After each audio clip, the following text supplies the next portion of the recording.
Show us how little you know politics. Choose your destiny. You can go left or you go right. You can go forward, but never ever back. I want to hear your thoughts.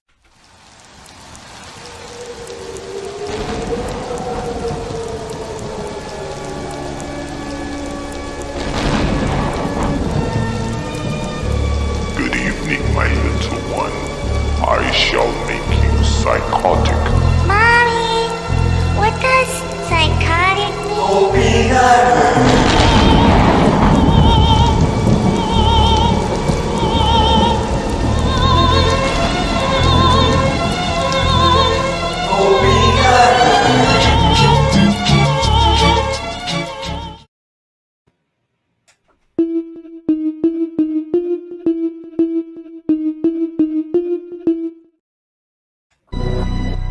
Yeah. Just woke up. I ain't wake up. Beautiful day. I ain't feeling your side. Hello. How y'all doing out there? How y'all feel? Remember, an educated public cannot be controlled. Learn to be active. Don't take my word for it. Look that shit up. Podemos ayudarnos más si se puede. How y'all feeling? Feel good? It's good to feel good. We here. We back. Grinding as usual. Let me make sure y'all can hear me because feel good. Be having anxiety with that shit. It's so stressful to be on here talking and I do like a whole as intense as monologue or something. And I'm not even, you can't even hear me. I can't tell when there's no one else here. Sucks. So, the name of the show today is They Know Not What They Do. The title is taken from a Bible quote, if you didn't know already. Forgive them, Father, for they know not what they do. I was thinking about it related to the state of the world right now, like the state of society, the way things are, the way people are behaving. And we don't know everything. I don't know everything. I don't know everything. I'm wrong all the time, being aware of not knowing everything and being aware that you don't know things, I think it makes you more aware of things. Go freaking figure. But I really believe that's true. But a lot of stuff that we do, a lot of things that happens, are a result of what we don't know, and we don't know the repercussions and long-term consequences of the decisions that we make and the moves that we make. And a lot of that we can't know, you know. But because we don't know, we should be a bit more careful, jumping on the bandwagon and going along with the crowd is pretty scary to me in a lot of cases. Like, I'm always wary of doing that. So I tend to not. There's a lot of consequences that come as a result of that, but I'll take them. I'll take them in stride. So let's look at this quote, this Bible quote here. Luke 23:34. Let me see. Let's do the King James Version because that's the one that everybody likes. It says, "Then said Jesus, Father, forgive them, for they know not what they do. And they parted his raiment and cast lots." Let's read a couple more iterations of the same quote from different Bibles. Okay. New International Version, it says, Jesus said, Father, forgive them, for they do not know what they are doing. And they divided up his clothes by casting lots. That's a bit different, a little slight difference. New Living Translation. It says, Jesus said, "Father, forgive them, for they don't know what they are doing."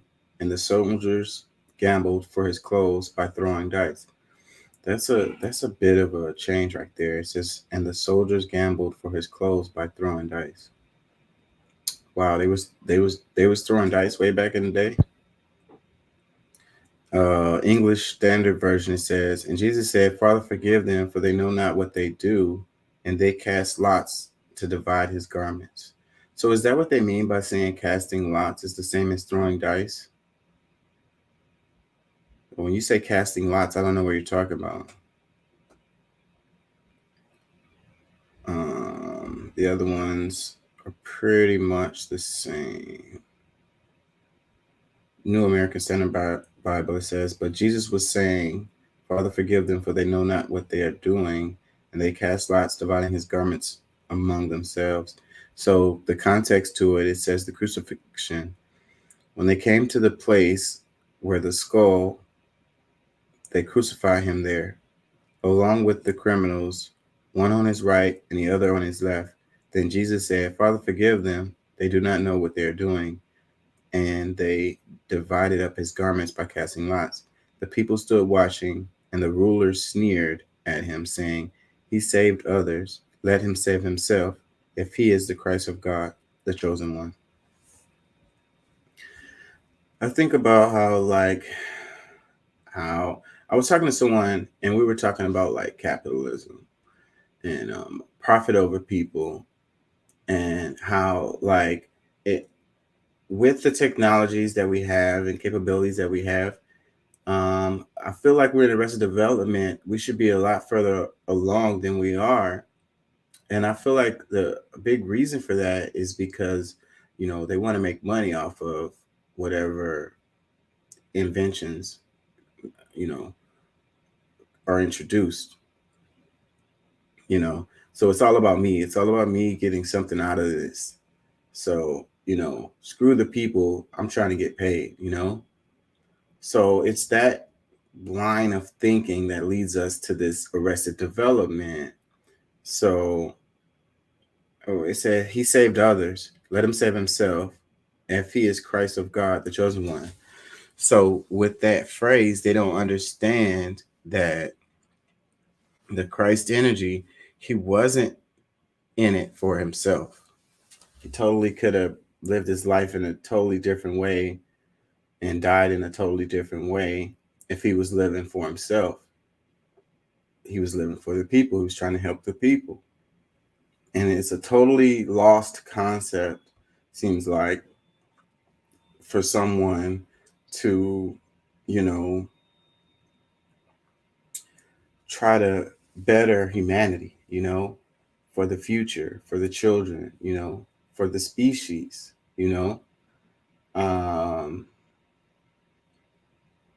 That's the way I like to think. It I think that you have to find a balance with that. You have to take care of yourself.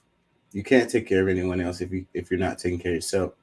But at the same time, if you never think about others, then that's where you end up in the situation that we are in today, where it's the selfishness, it's the greed, it's the flagrant abominations of the way we live, the separation from each other, the separation from the earth, separation from God. We get to this point where we're just going along to get along. We're just like pointless. Everything is pointless. I think that there was a time, I think when things are really good, that's when we're really bad. And when things are bad, that's when we're good. So you go and you look in the past, and when the humans were struggling to survive on planet Earth, I think that they were better. They looked out for each other a lot more, because they were thinking about the survival of the species, the continuation of themselves through others. You pass down your DNA, you know, and your line goes on, so life goes on forever. you know. But when they say life goes on forever, it doesn't necessarily just mean humans, because humans can totally go extinct. I know people think it's crazy idea, but you look at the history of the earth, and the earth's been around a long time, and humans haven't been here that long. So, and species have come and gone time and time and time and time again. To think that we're above the rest of the species that went extinct, we're crazy.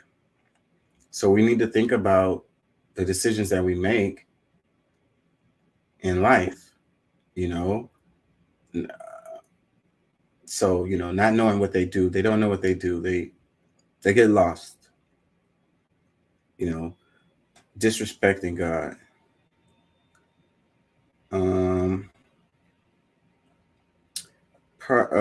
Let's do some of this. It says cross-reference Psalm 22:18. It says, "They divide my garments among them and cast lots for my clothing." Matthew 5:44. But I tell you, love your enemies and pray for those who persecute you.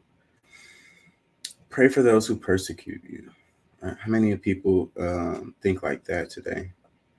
Matthew 11:25. At that time, Jesus declared, "I praise you, Father, Lord of heaven and earth, because you have hidden these things from wise and learned and revealed them to little children." It says, "You have hidden these things from the wise and learned and revealed them to little children." That's super interesting right there. I praise you, Father, Lord of heaven and earth, because you have hidden these things from the wise and learned and revealed them to little children.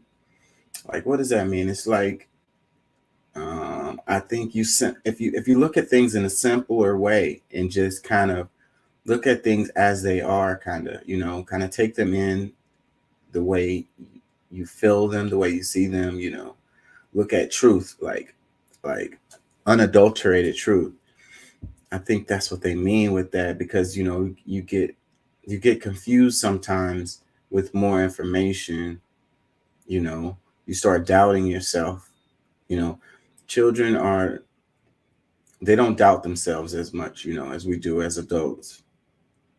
Maybe it's a good reason that we doubt ourselves, but when you're a little one, you just kind of go for what you know. I think that's what that means. Matthew 11:26, it says, "Yes, Father, for this was well pleasing in your sight." I don't know how that is a reference. I don't know how that is connected. Luke 22:42, "Father, if you're willing, take this cup from me, yet not my will, but yours be done." If you're willing, take this cup from me, yet not my will, but yours be done. The will of God over your own personal will. Let's read the next. John 17:9, it says, "I ask on their behalf. I do not ask on behalf of the world, but on behalf of those you have given me, for they are yours." I do not ask on the behalf of the world, but on behalf of those you have given me, for they are yours.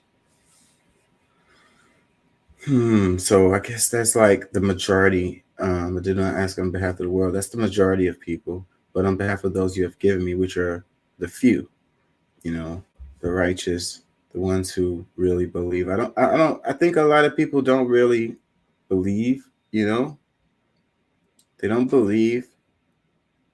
That's why they don't know. They know not what they do. They don't have any real belief. They don't really believe in being good. Like there's any real benefits to it. So that's one of the reasons why they do what they do, because, what is the benefit of being good? In this world, over and over, when I say this world, I mean like the human world, the society, it tends to punish people who do good, and it tends to reward people who don't, who just look out for themselves. And I think that it's because they want to foster this type of environment where people look out for themselves and do whatever abomination comes across their mind, as long as it's for selfish reasons, then our society is like, go for it. But if you go at things in a different way and you're looking at other people, you're trying to help others, punish you. John 19:23, it says, when the soldiers had crucified Jesus, they divided his garments into 4 parts, one for each soldier, with the tunic remaining. It was seamless, woven in one piece from top to bottom. What is this? Treasury of Scripture. Then said Jesus, Father, forgive them, for they know not what they do. And they parted his raiment and cast lots. I ain't gonna lie. Let's read this one. Luke 23:47-48. Now when the centurion saw what was done, he glorified God, saying, certainly this was a righteous man. Was he? Did they really think that? I ain't gonna lie, I've been having trouble sleeping, and I don't know why. It's really affecting me in a negative way. Mostly because I'm trying to figure out why I can't sleep. I just lay there for hours. Why can't I sleep?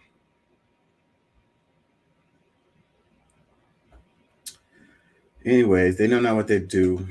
I'm not trying to turn this into a Bible study, It's not really what I do here. But that quote popped into my mind, and I was thinking about it. And I was thinking about it in the context of like politics and the way the world is, people going about their ways, people that support Trump or support Biden, or, they're Democrat, they're Republican, or whatever, or they're pushing against reproductive rights, or they're pushing for reproductive rights, all the different policies, that people support. And, you got the unions, and you got the strikes going on, and, all these different things. So like pushing against each other. So each side, they know not what they do. So like, what are the long-term effects of what they're pushing for? Like, I think that some people think further down the line than others, and a lot of times I think that those people, you got like I say, you got the people that are looking out for themselves, and they want to make sure that their line is good in the future, meaning like their children and grandchildren, but they're not thinking of it in a way of like humanity as a whole. Really, just like, it's still kind of like an individualistic type of thing, because a specific group is what they're looking out for, and then you got other people that's looking down the line, and they're thinking about like the whole society, the whole human race, everyone being all right in the future, So the results of their actions today, are dictated by the way that they think about the world, their philosophy on the world. And I just think that, in a lot of cases, there's negative impacts of the things that we do, and we don't have any idea about it. We don't really think about it enough. Like, what is the point? What are we trying to accomplish? Why are we doing what we're doing? Anyways, how do y'all feel? I don't like to do those long monologues anymore. I don't know how the audience is really feeling them. And I think sometimes I lose people at the beginning of the show. Wait, what did that say? Oh, it's gone.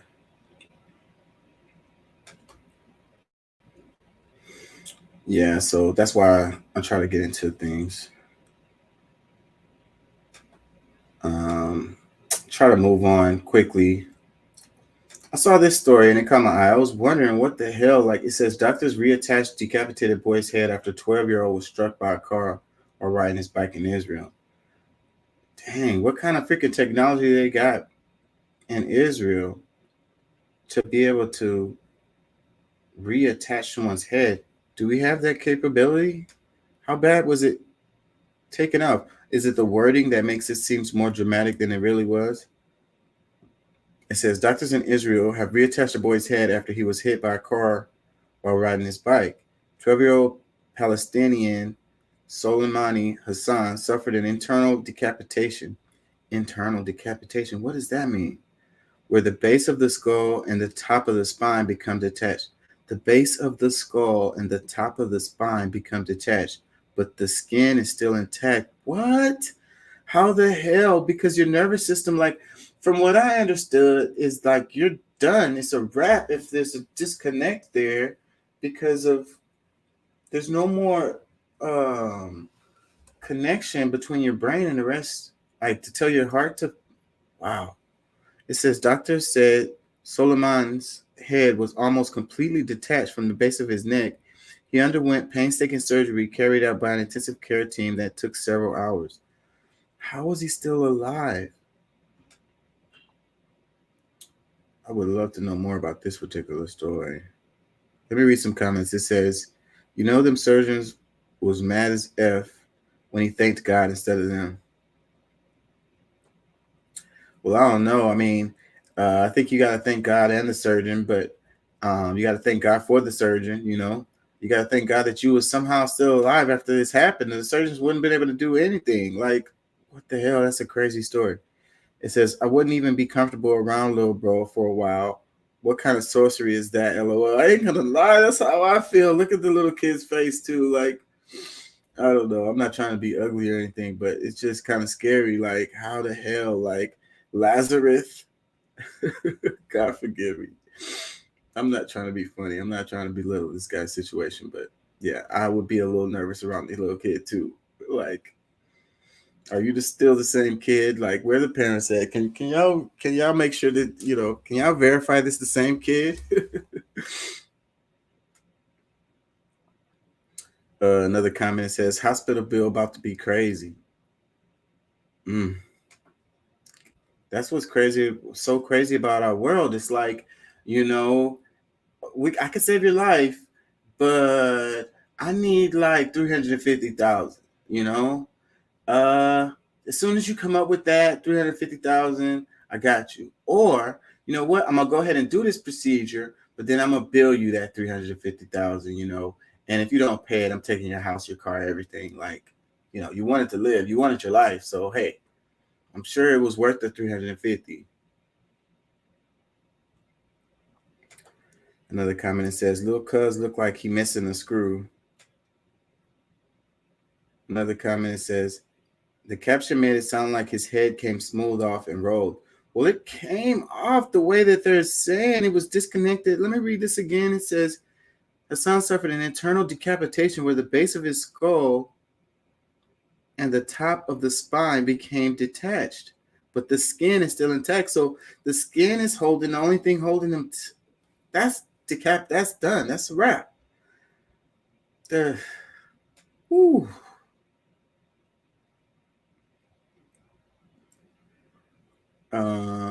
Another comment says, he looking a little possessed, if you ask me. Another comment says, they had all the 8 Dragon Balls. Another comment says, gonna have to respawn after that one. Another comment says, how did he not die? That's what I'm saying. How was he still alive if it was detached? How long did it take for the procedure? And how did they keep him alive? Did they have, like, I guess you could have just kept his heart beating in it. But you could put him on a breathing. How would you put him on a breathing machine? Oh, Lord. Somebody please help me understand how they did this procedure, because I'm trying to picture it and I'm just not seeing it. They had to keep his blood pumping. They had to keep oxygen in there during the procedure. I'm sure it took a while. It's crazy. What are going to be the long-term effects of this? Will he just be straight for the rest? Or will he have future, like, complications? That's a crazy story right there. You know, you guys can join the show and chop it up with me, whoever. I always put the link at the top of the thing. So, you know, you don't have to share your face or whatever. I don't care about that. You could just join with just audio only.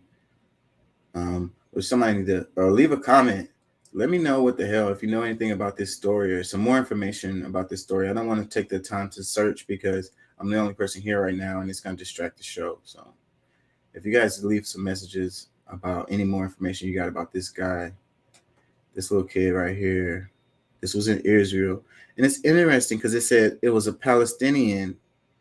So, where were they? It says it's saying in Israel. So it makes me think that I mean, I know a lot of people don't really understand the dynamics related to Israel and Palestine. Like you look on the map and Palestine don't exist. It's all Israel. So, but there's a clear separation between Israel and Palestine, you know, and I wonder if he ended up in a Israel hospital. Looking at the doctors, I would say probably um and most likely they would be the ones that would have the equipment to actually pull it off. And being the way that they treat the Palestinians, it's kind of surprising that they would go as far as to be able to, you know, even do this procedure for this kid, you know, because automatically I'm thinking that it would have had to been a hospital, Palestinian doctors who did the procedure, because it just would make more sense. But I couldn't see them having all of the tools, but maybe I'm wrong about that, you know. But I would think that the Israeli people would be the ones that would have all the tools needed to pull this off. And I just don't think that the Palestinians will have the equipment and everything to pull this off. Anyways, like I said, if y'all know more about this, hit me, hit the thing, because that's interesting. So this one says, we can't afford to pay writers and actors more. Meanwhile, studio CEO pays through the roof. Netflix CEO, 51 million and 50 million. Next Star CEO, 39 million. Warner Brothers Discovery CEO, 39 million. Comcast CEO, 32 million. Paramount CEO, 32 million. Walt Disney CEO, 24 million. AMC, 24. Fox Corp, 22. Me and Pat was kind of having an argument the other day on the show, last week on the show, we were talking about the internships and how, you know, a poor person will have a hard time doing a 2-year internship where they're not getting paid, and they wouldn't be able to take the job because they have to pay bills. And Pat was making the argument that, you know, that you got low paid slaves and you got high paid slaves, and, you know, he's like, you know, you can do more. You can be fired from those jobs, you know, even though you're getting paid a lot or whatever. So, and, you know, you should go at it in another way and try to make your own way. And that's a fair argument. But as far as like another comment he made was like, you know, I could be trying to make millions or whatever. But look at these guys. So do you think that these guys did internships at any time? You know, how do you get to the point where you become a CEO of one of these companies like this? You know, what is the career projectile or whatever? I'm trying to think of the right words. The projection or direction, or how you climb the ladder to end up as a CEO. What are the things that you have to do or whatever, right? So, but then, boom, you're like, I just want to own my own company or whatever and make money or whatever. That's cool. But look at this. These guys are making a killing. Like, okay, you know, they don't own the company, but they're the CEO. Who's the boss over them? Who could fire them, really, you know? You know, CEOs do get kind of like, you know, things happen. The board, it's usually the board that'll be like, okay, we need to remove the CEO or whatever. But they always have like a golden parachute or whatever, because they have contracts and they have to pay them whatever the hell they signed the contract to pay them anyway. So even if they let them go, they still have to pay them. So like, you know, maybe they get fired, but they get like a ridiculous check as a result of it, you know. And then if you made it to the point to be a CEO of a major company like those, you're guaranteed to have a job. And if you're like, it's gonna just roll over, you're gonna roll right into your competitors' there ain't no loyalty here. You're gonna roll right into whoever is in the same industry or whatever. They're gonna hire you, guaranteed, guaranteed. And it doesn't even matter like how successful you are. And then it's how much do these people really add to the company? Like what do they produce? What do they really bring to the table?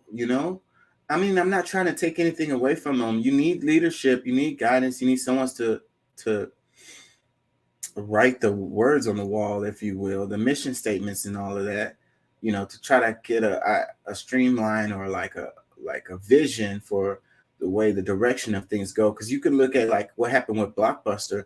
Like those people were just making bad decisions. Like they had the whole game in their hand and they fumbled it. So you do need vision, but at the same time,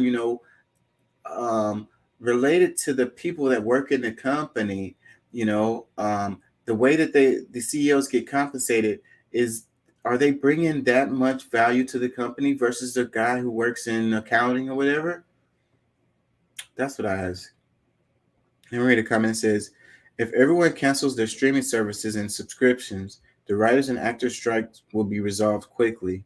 This will also send a very important message to the corporations and mega millionaires and billionaires.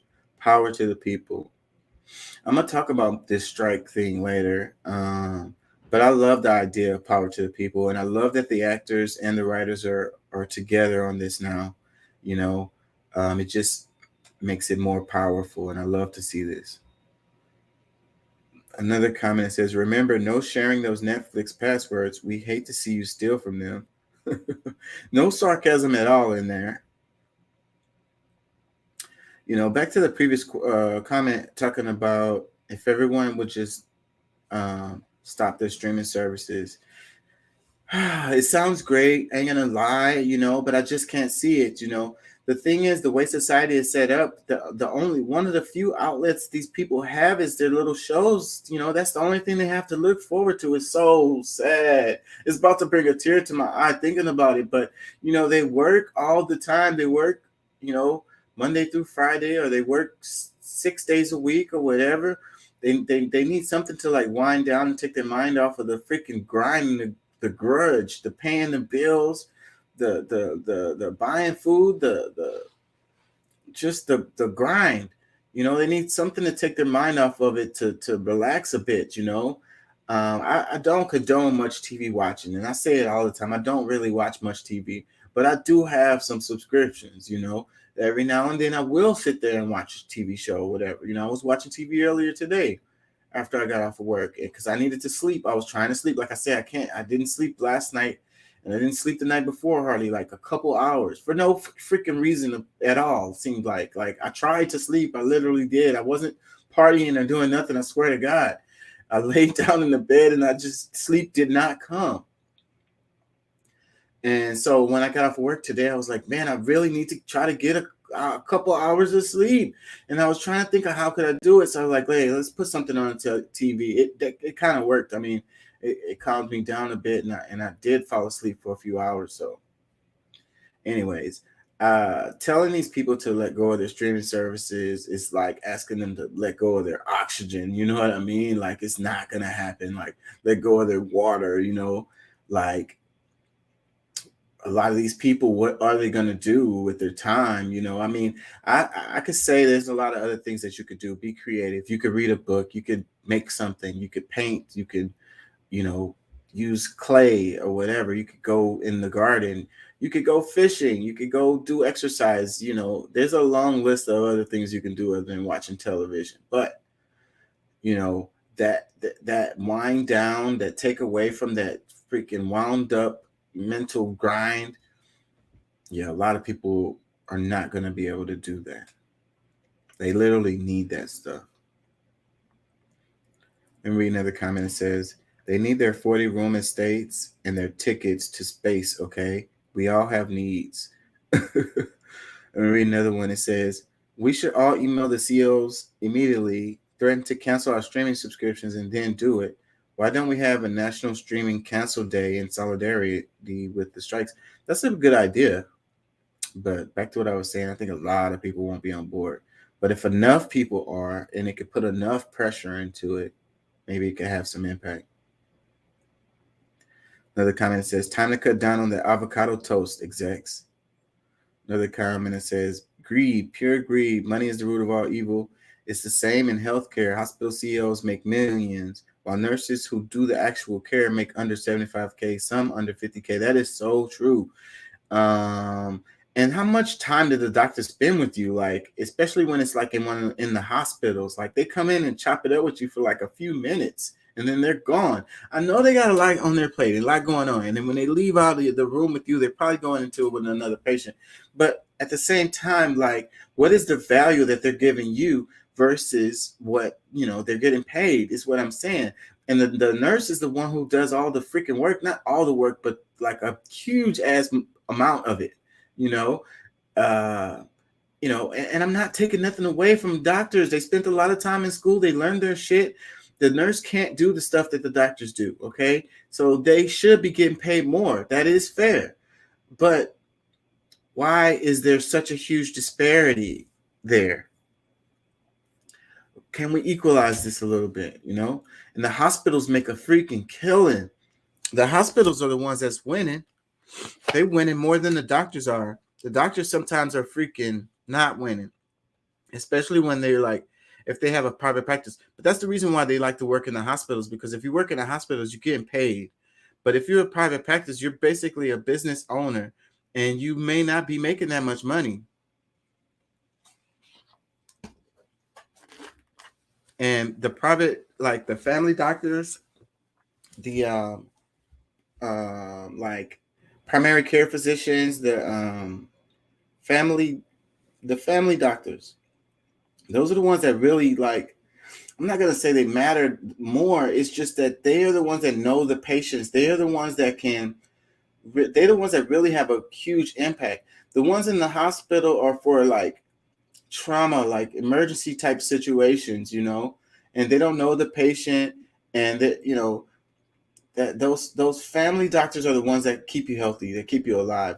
The emergency care doctors are the ones that just kind of save your life as far as in a traumatic event.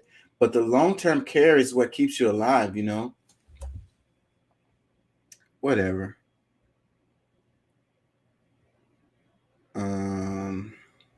I don't know. I need a break from my voice. So I need to give my voice a break, y'all. So I'm going to come back to this, and we're going to go, I think we're going to go to Democracy Now!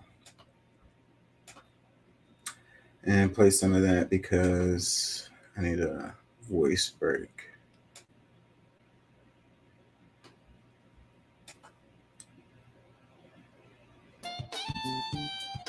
Welcome to Democracy Now!, democracynow.org, the War and Peace Report.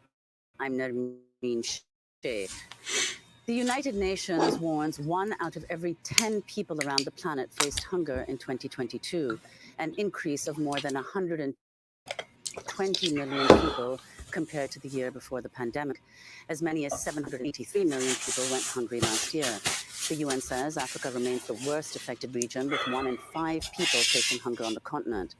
The findings come as Russian President Vladimir Putin is threatening to abandon the Black Sea grain deal brokered by the UN and Turkey, which grants Ukraine safe passage to export food and fertilizer. Unless Russia agrees to an extension, the agreement will expire on Monday. In Kyiv, Ukrainian President Volodymyr Zelensky accused Putin of using food as a weapon. It is very important that there are no threats to food security anywhere in the world, and Russia must clearly realize that anyone who increases the threat of famine, particularly in critical regions of Africa, is terrorizing the whole world with hunger, not just someone individually. It's really freaking ironic to hear him say that, because that's like a weapon of war always. Like, if you go all the way back, what did they do? They surround the village, they cut them off from anything coming they're going, and eventually they don't really have to do anything. The place is gonna fall. People are gonna be hungry, they're starving, they're gonna fucking surrender, you know. And that's the way it goes. Like, and that's the way. I mean, war is ugly and horrible or whatever, but him sitting there saying, "Okay, Russia shouldn't use food as a weapon." It sounds like you're crying, buddy. Like, you decided to go to war. People are dying. You know what I mean? Like, people are dying. The war is dragging on and on and on and on. And you're gonna cry about this? Like, you know, the U.S. just sent the cluster bombs to y'all. You know, you're gonna be blowing people up. So, like, people being hungry or people being blown up. You know, what's more, you know, horrible or whatever? Like, I mean, I don't know, but at the same time, it's war. Like, get out of here, man. I'm not trying to hear you crying.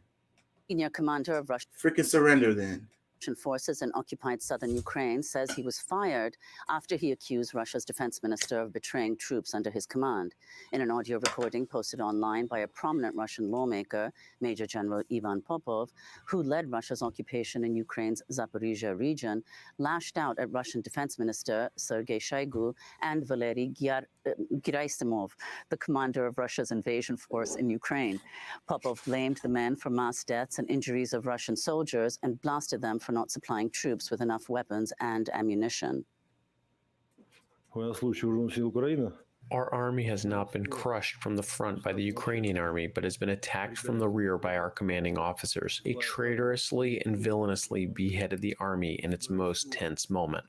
On Thursday, Russian President Vladimir Putin said publicly the Wagner Group had no legal basis and said the private mercenary company's legal status needs further consideration. The Pentagon says it believes Wagner forces are no longer participating in Russian military operations in Ukraine in any significant way, following Wagner's failed June 23rd revolt. The whereabouts of Wagner's former leader, Yevgeny Prigozhin, remain unknown. Russian lawmakers have unanimously... They don't know where that guy is at now. Is he still alive? I wonder. You know, when he comes out, will he be alive? You know, I think they're protecting him. I think he's still alive. But that's just funny, though, you know. And Putin and them, they were like, well, we're gonna forgive him. It's all good, you know. We're going to give him a pass. I wouldn't trust that. And I don't think he trusts it either. That's why they don't know where he is.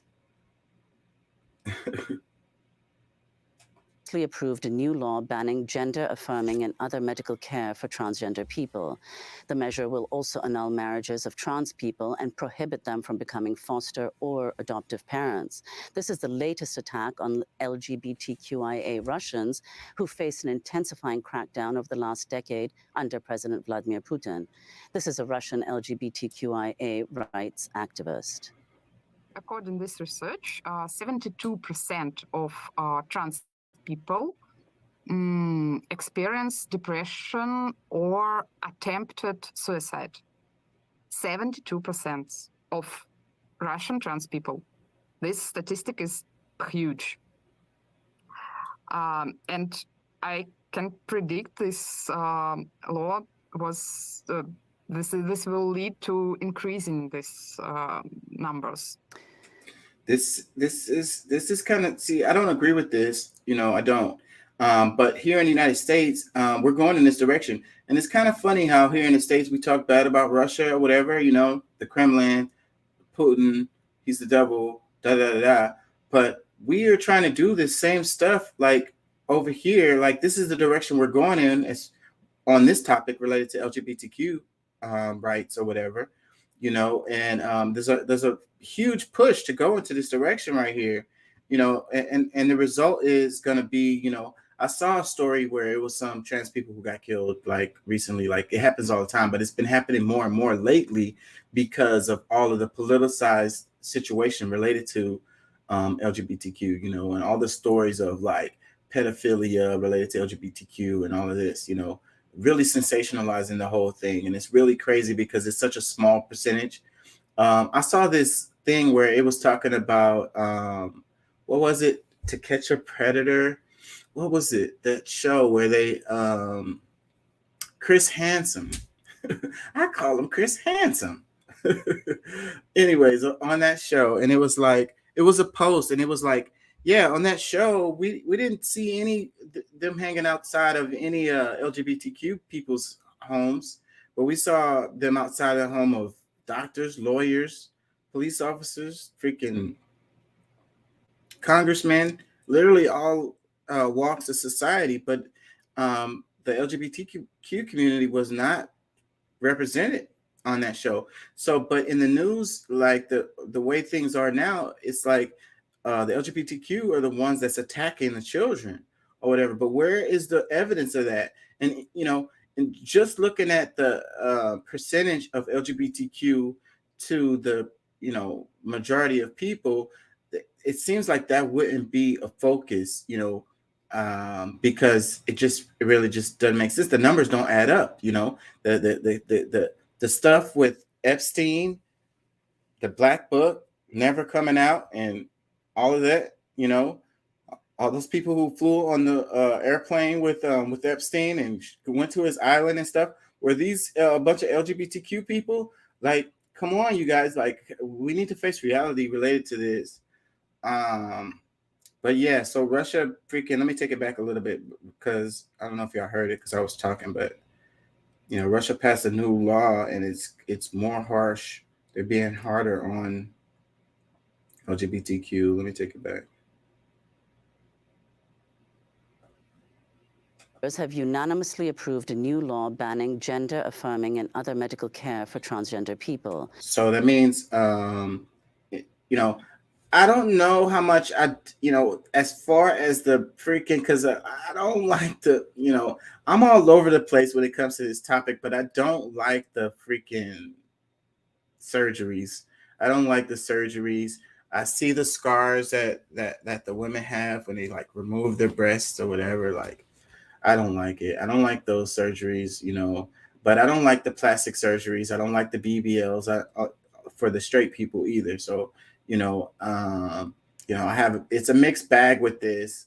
I kind of agree with them not, passing the law to not allow them to do these crazy surgeries that they do. If you're gay, you're gay. I don't have any problem with that or whatever. Love is love, but I just don't agree with mutilating your body. That's just how I feel about that. The measure will also annul marriages of trans people and prohibit them from becoming foster or adoptive parents. And the marriages, I mean, I don't see a problem with them getting married, freaking whatever, As far as the foster parents, that's another one that's kind of, but you have straight people who do horrible things to kids. Adoptive kids catch hell, and especially here in the States, like, it's a super horrible as situation that goes on related to that. And like, there are success stories, there are good things that happens from foster care, but there's horrible things that happen too. And it comes from straight people too. So I don't know. I think that I think that the best way is to kind of like qualify people better.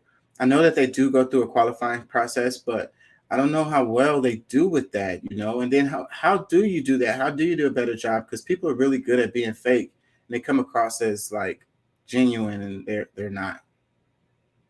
This is the latest attack on LGBTQIA Russians who face an intensifying crackdown over the last decade under President Vladimir Putin. This is a Russian LGBTQIA rights activist. According to this research, 72% of trans people experience depression or attempted suicide. 72% of Russian trans people. This statistic is huge. It's that's a kind of exaggeration when you think about that statistic, because they're like 72% experience depression or, think about suicide. Well, how many straight people think about, are depressed and think about suicide? I know here in the States, we got an epidemic of it. We have a loneliness epidemic that's happening. I don't know if it's happening across the world, but I know it's happening here in the States. A lot of really lonely people, social media is their way to connect or whatever, but people are lonely as hell. They're sitting in their house by themselves, and they're freaking depressed. And it's because of a lot of reasons, but the economic situations are a huge part of it. Being stuck in their jobs, being stuck on their mortgages, no health care, freaking struggling to pay their bills, struggling to make connections with other people, depression is rampant. So, straight people are depressed too.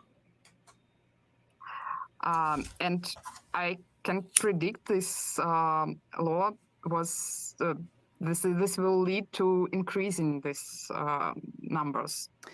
The FDA has approved the first over-the-counter birth control pill to be sold in the United States. Opill is expected to be available from brick-and-mortar stores and online early next year. The milestone comes amid the Republican assault on reproductive rights and 1 year after the Supreme Court reversed the constitutional right to an abortion. The manufacturer, Dublin-based Perigo, has not specified the price of Opill yet, but said it is committed to making it, quote, accessible and affordable to all. This story is interesting too. So, they make it illegal in a lot of the states. More and more states are becoming illegal to have an abortion done. But then if they're pushing against it, the FDA approves this, this pill for oral contraception. So it kind of pushes against that. And I don't know, you can't call it an abortion if it's a oral contraception. So what does it actually mean? Is it like the day after pill, or is it just like one that they take? It says daily, so you take it all the time just to make sure that you don't get pregnant.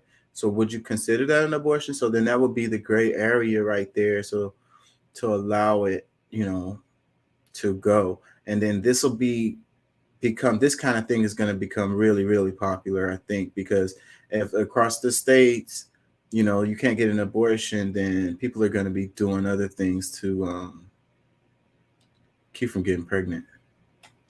In other reproductive rights news, abortion providers in Iowa have filed a lawsuit against the state's recently passed 6-week abortion ban. Governor Kim Reynolds is expected to sign the bill into law today. The Health and Human Services Department has confirmed the death of an unaccompanied migrant child who'd been in its custody since May. A 15-year-old migrant girl from Guatemala, whose name has not been released, died Monday of multi-organ failure at a hospital in El Paso, Texas. She reportedly suffered from an underlying illness. She's the 4th migrant child to die in U.S. custody this year, as officials have been accused of severe medical neglect and other abuses. Canada's Interagency Forest Fire Centre says it's monitoring 906 active wildfires from coast to coast, as smoke from the unprecedented blazes is forecast to head south today, triggering another round of air quality alerts in the Midwestern United States. This comes as a massive heat dome stretching across the U.S. is set to intensify over the weekend, impacting over 100 million people. On Thursday, Phoenix, Arizona logged its 13th consecutive day of temperatures above 110 degrees Fahrenheit, with the city on track to break its all-time record of such scorching hot days next week. Actors unionized with... It's hot. You want to say global warming's not happening? Go outside, man. I saw a story where they're talking about homeless people being treated for 3rd-degree burns. Like, bro, like, I don't know how you can deny what the hell is happening with this. Like, and then a lot of people want to push against it and say this, that, and the other. Someone created the fires, someone started the fire, whatever. Like, come on, you guys. When are you gonna like actually wake up like that? I mean, hey, science is real. It's a real thing. SAG-AFTRA are officially on strike as of today. Some 160,000 Screen Actors Guild members are joining around 11,000 film and television writers who've been on the picket line since May, effectively bringing Hollywood to a standstill. The strike prohibits members from both acting in and promoting films and TV shows. Actors are demanding better wages, residual pay, and protections in an era where streaming services dominate and AI threatens the livelihood of entertainers. This is SAG-AFTRA President Fran Drescher. It is a slippery slope into a very dangerous time and a real dystopia if big business corporations think that they can put human beings out of work and replace them with artificial intelligence. It's dangerous, and it's without thinking or conscience. We'll have more. Why do y'all always, I'm going to come back to this again, because this one is like kind of touchy and interesting to me too, but why do so many people defend the corporations all the time? it seems like people are programmed to think that way. Like, like the few having everything, and then everybody, the people suffering. Like, I think that people have a psychology that thinks that they can get into the position where these few people are and they could become one of them. And that's the reason why they defend them all the time, because it's more likely that you're going to be a regular person and, going to have to deal with the corporation freaking screwing over you. So it seems to me that, most people, the average person, should be taking the side of the people, and the people are the writers and the actors, not the CEOs, the corporations. Like, why do y'all defend them? Like, why are y'all on their side? They're not on your side. They're going to screw over you too. On the strike by Hollywood actors and writers later in the broadcast. In Pittsburgh, Pennsylvania, a federal grand jury has ruled the man responsible for the deadliest anti-Semitic attack in U.S. history is eligible for the death penalty. The 50-year-old gunman was found guilty last month on 63 federal hate crime and civil rights charges for his attack on worshippers at the Tree of Life Synagogue in 2018. He still faces state charges, including 11 counts of murder. Writing in the foreword, Beth Kiseleff, the wife of Rabbi Jonathan Perlman, who survived the massacre, said she was glad the jury found the shooter guilty and eligible for the death penalty, but added, quote, "I hope they do not vote to carry it out. The best way to commemorate those lost is not to focus on revenge, but to find a meaningful way to emulate their deeds and honor them," unquote. That's interesting that this person is still like, hey, I don't agree with the death penalty either. I remember this story though. This was freaking really extra super horrible, and it's really just not cool, it's not cool at all. So yeah, holding the person accountable is great. I'm glad that they are holding this guy accountable. Quote. Fox News is facing another defamation lawsuit for spreading falsehoods in the wake of the 2020 election. On Wednesday, Trump supporter Ray Epps sued the far-right network after former host Tucker Carlson repeatedly accused him of being an undercover FBI agent who incited the January 6th insurrection at the U.S. Capitol. Epps says he and his family have since received death threats. His lawsuit states, quote, "As Fox recently learned in its litigation against Dominion Voting Systems, its lies have consequences." In April, Fox News paid $787 million to settle Dominion's lawsuit, charging the network defamed the voting machine company by airing false conspiracy theories it helped rig the presidential election. Fox News still faces a $2.7 billion lawsuit brought by Smartmatic, another maker of electronic voting machines. Egypt has announced the sale of $1.9 billion in state assets amid an economic crisis and record-high inflation. The sale of 32 state companies, including hotels, telecom, and oil firms, to Egyptian investors and a United Arab Emirates investment fund is part of a turn towards privatization. Egypt has also imposed austerity measures, including cuts to subsidies for fuel, water, and electricity, in exchange for billions of dollars in loans from the International Monetary Fund. Nearly 1/3 of Egypt's population lives in poverty, according to government figures. And in Italy, outrage is mounting after a judge cleared a school employee of groping a 17-year-old student, arguing the assault didn't constitute a crime because it lasted less than 10 seconds. The student from a Rome high school reported the 66-year-old employee after the incident last year. He admitted to touching the student without consent, but claimed it was a joke. Social media users have responded by posting videos in which they grope themselves for 10 seconds, accompanied by hashtags which translate to #10 seconds and #brief groping. And those are some of the headlines. This is Democracy Now! Yeah, you can't be touching people without their consent. Like, that's all the way out of control. Like, I don't know why people can try to make excuses for that kind of stuff. Like, ain't no excuse. Like, just keep your hands off of the people. Like, what are you touching people for? Like, stop. They don't want you to touch them, then don't touch them.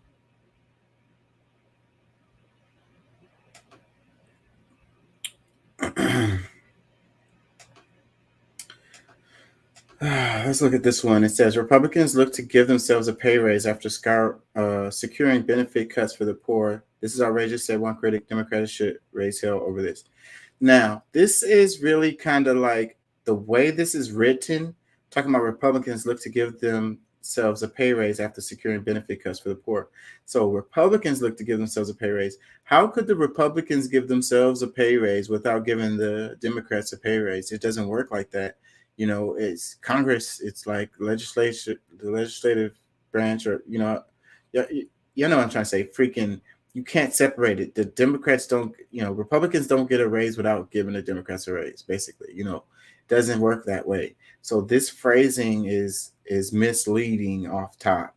They're trying to make the point of, earlier in the year we had the debt ceiling fight, and how they wanted to make cuts. The Republicans were the ones pushing for the cuts in these social programs so that they could get the debt ceiling deal done. But then right after that, now they're passing legislature that's going to increase their pay. So the optics of it does look bad, but the Democrats are going to get a raise too. So that's like talking about the Democrats should raise hell over this. They're going to get a raise too. And then the other part of this is like, it's been a while since they got a raise. Now, I don't know if they should be getting paid as much as they are, but let me read this. It says, after taking the global economic hostage to secure painful cuts to aid programs and other federal spending, House Republicans are proposing a pay raise for themselves and other members of Congress for the coming fiscal year. Roll Call reported Thursday that under the spending legislation approved by the Republican-controlled House Appropriations Committee last month, members of Congress would stand to receive a 4.6% or $8,000 pay raise in 2024.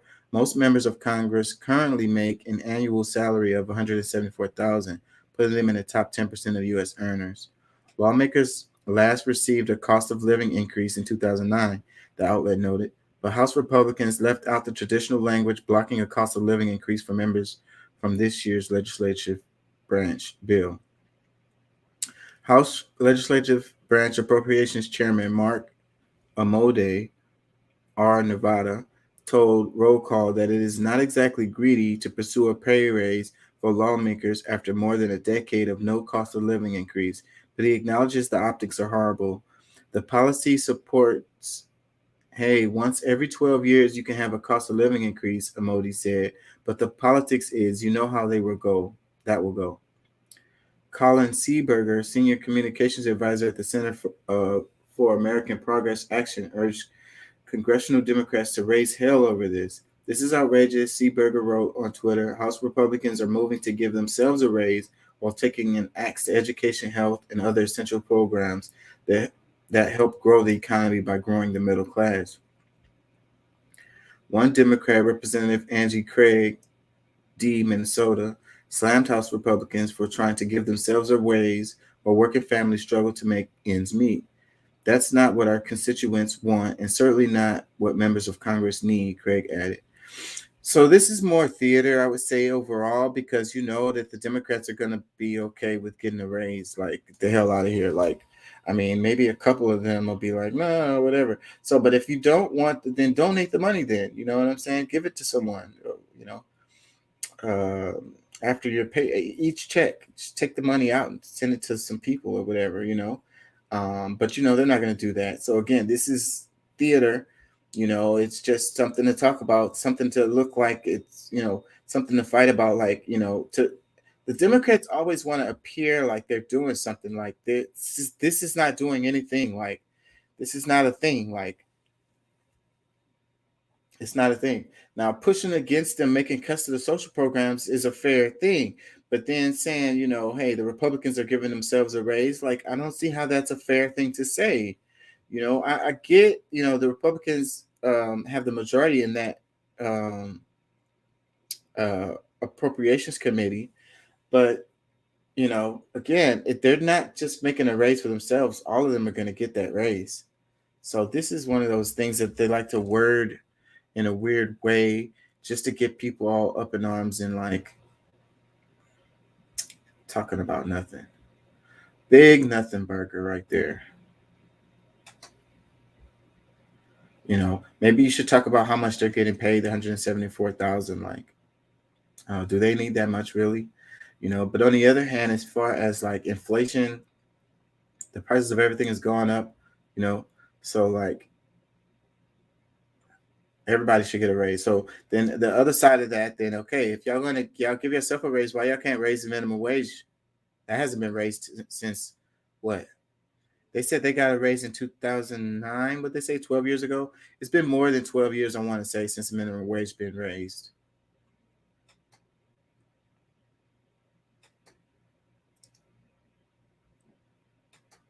I don't know if I want to do that one. Let's do this one. The who said we're going to keep this thing going until people start losing their houses and their apartments. Listen to me, mother.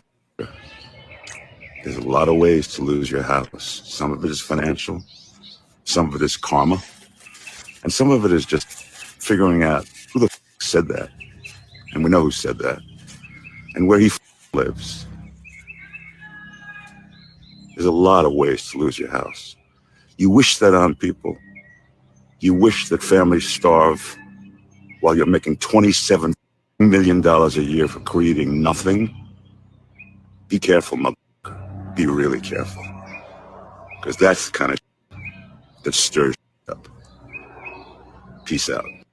The motherfucker who said we're going to keep this thing going until people start losing their houses and their apartments.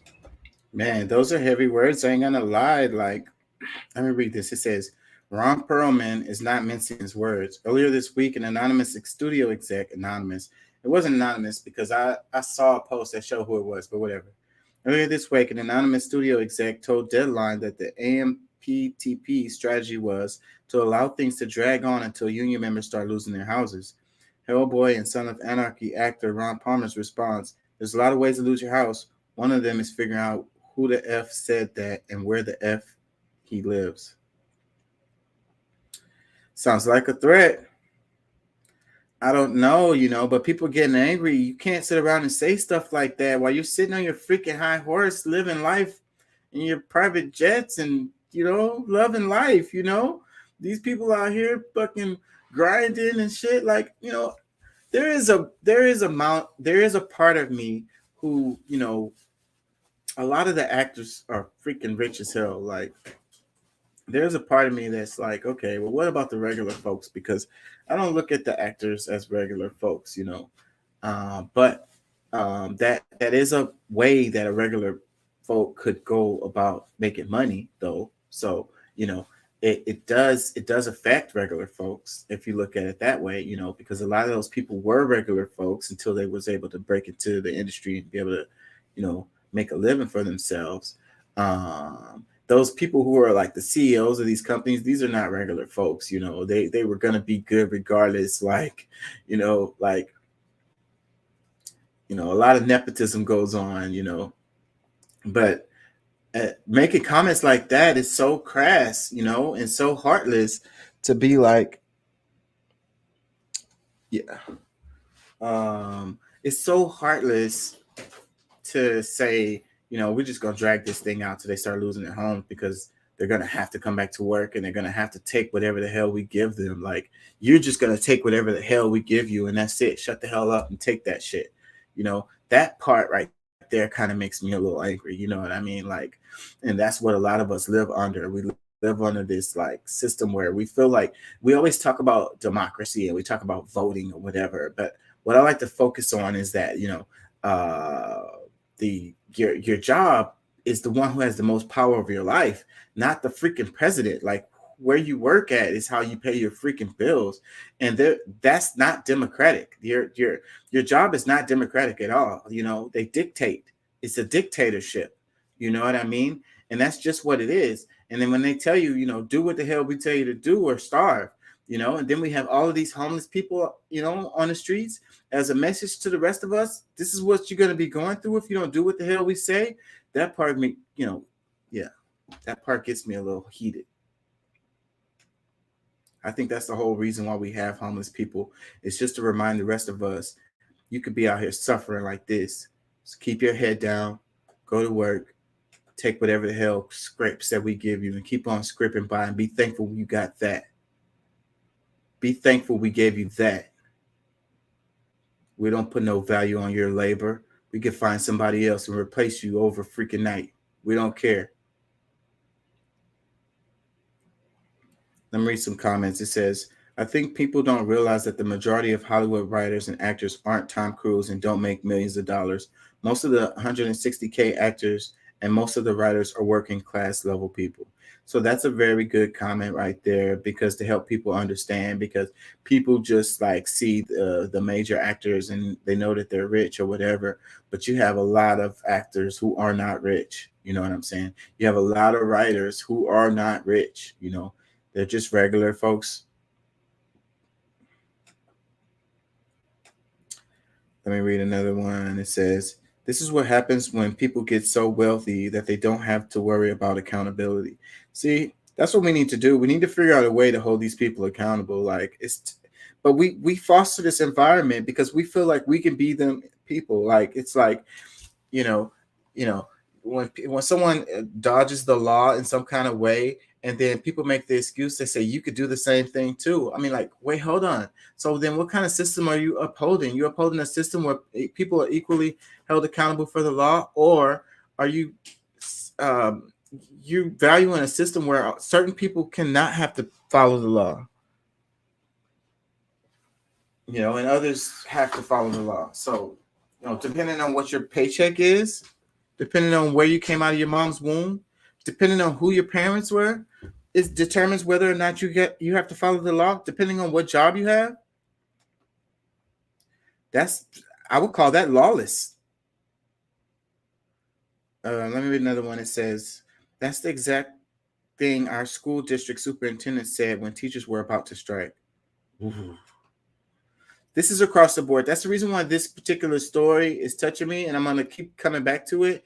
Related to the writer's strike and the actor strike, is because this is a thing that's happening across the board. It's not just in Hollywood where they're exploiting people and they're freaking making a killing, and they're giving out scraps and trying to give people as little as they can.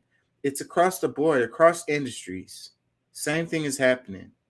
We had the railroaders trying to get some fair treatment. You know, we had the nurses strike. We had the teachers strike. Why are all of these different industries striking? And then why we have so few unions now? Let me read this one. It says, they're going to lose their house anyhow because they are not getting paid a living wage. Living includes housing. They're doing the right thing and at the right time. We all need to be making the same efforts to ensure fairness to laborers. I'd love to see some more solidarity across nation. I mean, across different industries. And it'd be really great if we could just have like a freaking national walkout, like everybody just freaking not go to work. And maybe these people will have a wake-up call and be like, well, maybe we should treat these people better. Maybe we should give them some health care. Maybe we should pay them a little bit more. Like, they're stomping on everyone's necks. Like, let me read another comment. It says, always been a Rob Perlman fan. Greed has taken complete control of the world. Another comment says, can we boycott Disney in solidarity with workers in general? Another comment says, remember people, we are workers before we're red or blue. Telling you, man, this is bipartisan right here, okay? That's another thing, like solidarity, bro. Like we all, you know, the majority of people are working class. Like you want to think that it's not that, but it is. The middle class is really an illusion. You have the owner class and you have the worker class. So you have the people who leverage their capital, and then you have people that leverage their labor. Like there's the middle class is an illusion. Like the middle class are just higher paid laborers for the most part. Like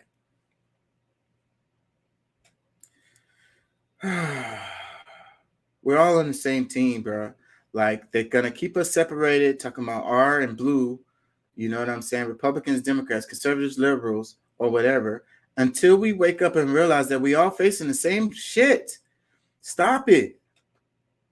Let's look at our common problems, our common issues, the issues that we all have, and let's come together on those and fix those, and then we can argue about this fucking cultural shit later.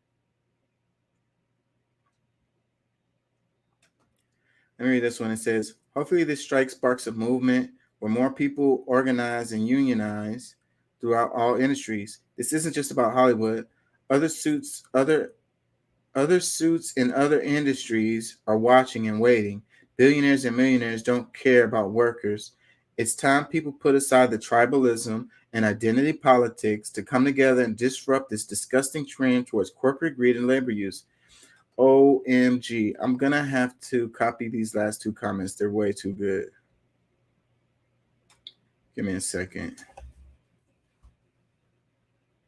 Freaking tribalism, this tribal politics bullshit is how they're keeping us freaking under control. Like, we are all losing while we're fighting about LGBTQ rights. While we fucking talking about Target and Bud Light. They laughing. They laughing at you. It's freaking hilarious to them. What other story can we put up for them to argue and fuss about? Meanwhile, we leaving out the back door with the bag.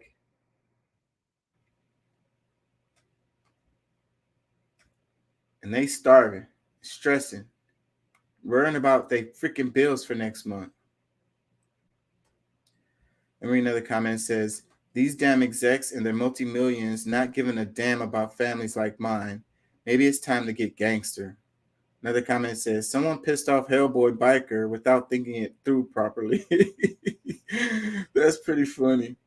Another comment says, we need mass boycott of these studio movies and streaming services.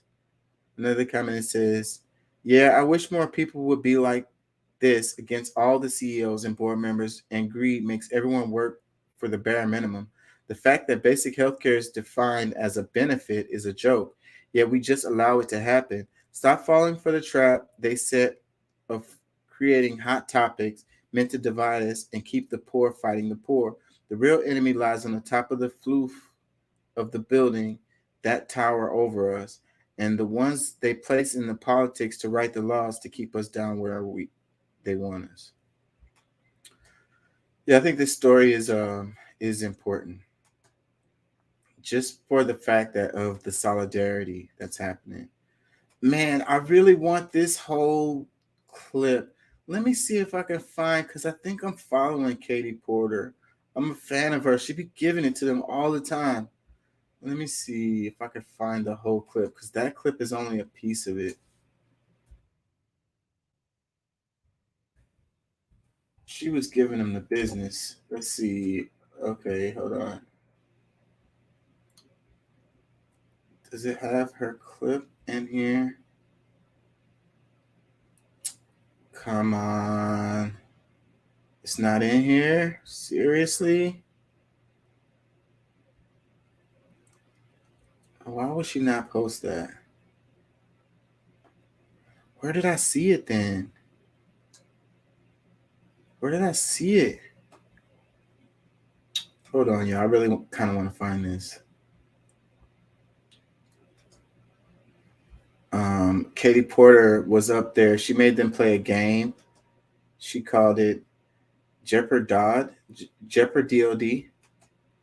But this is only a piece of it. Let me see if I can find it on YouTube.